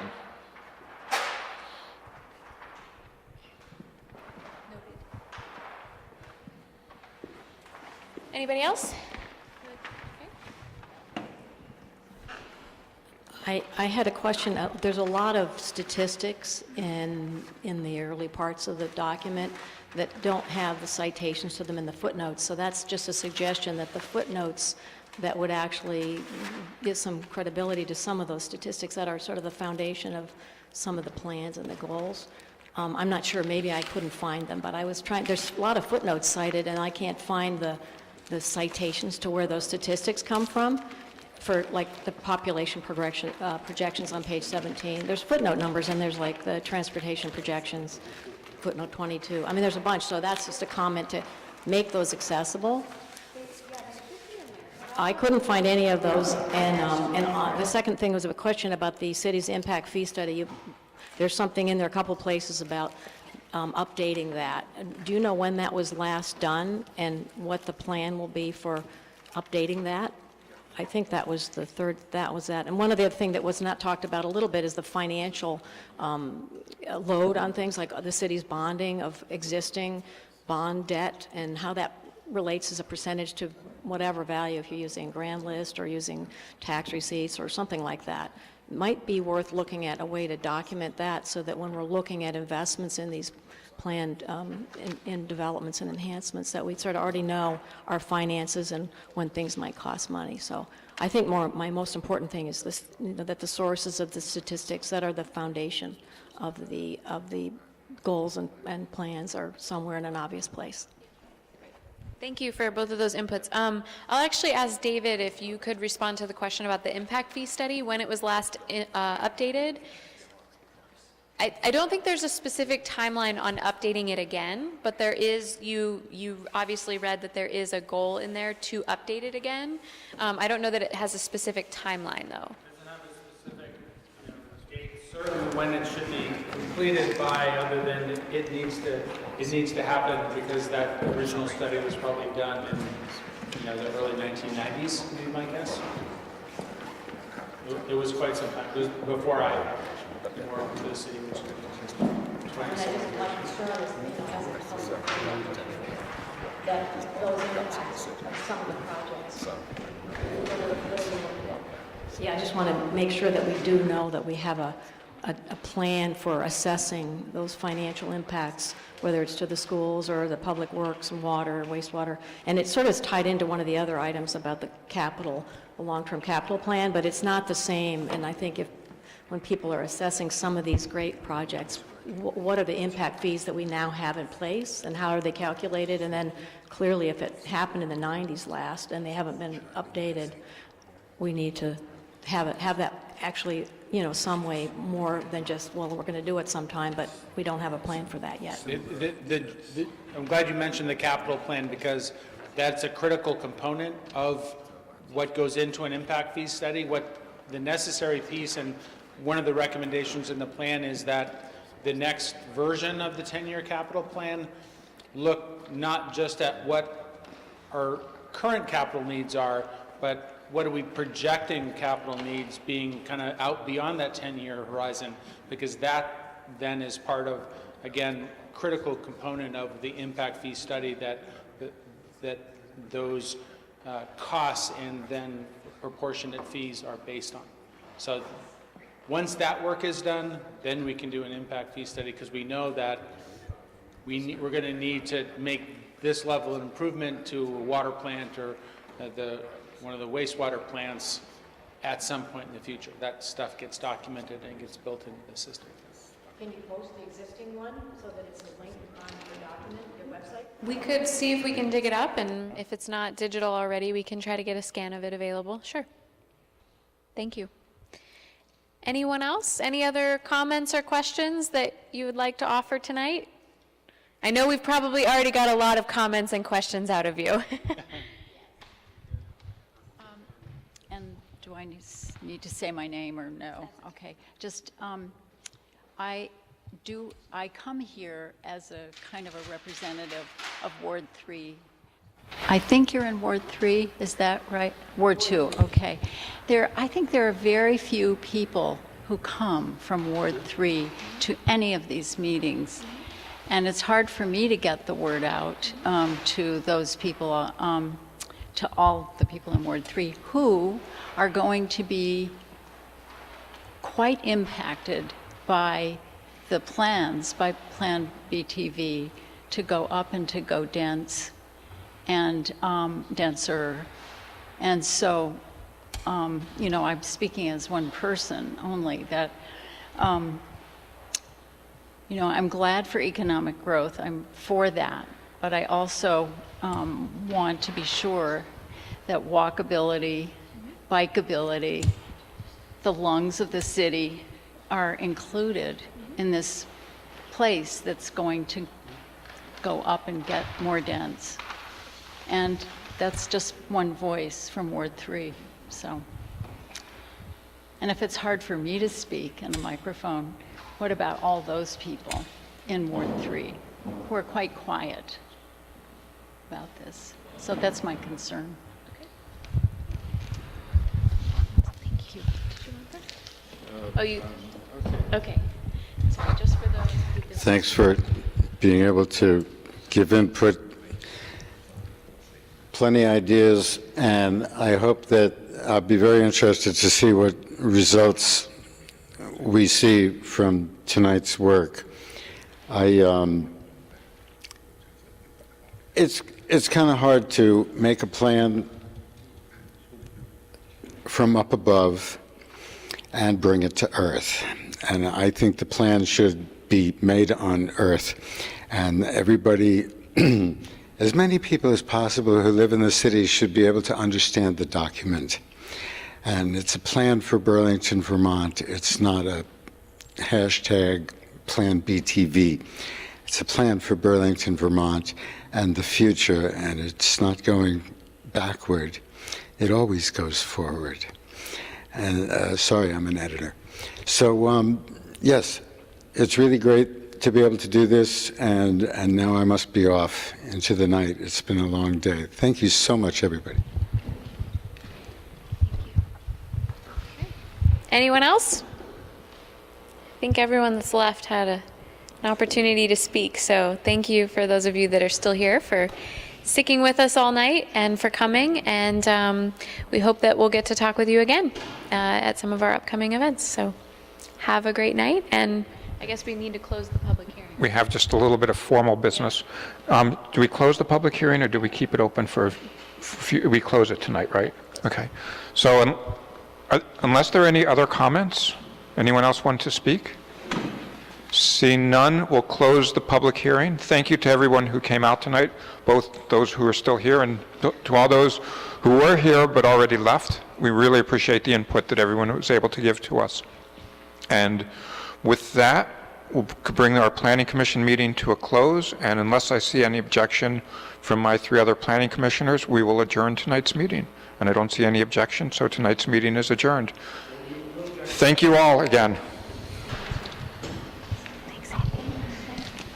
You were about to, but I was going to jump you. Oh, wait a minute.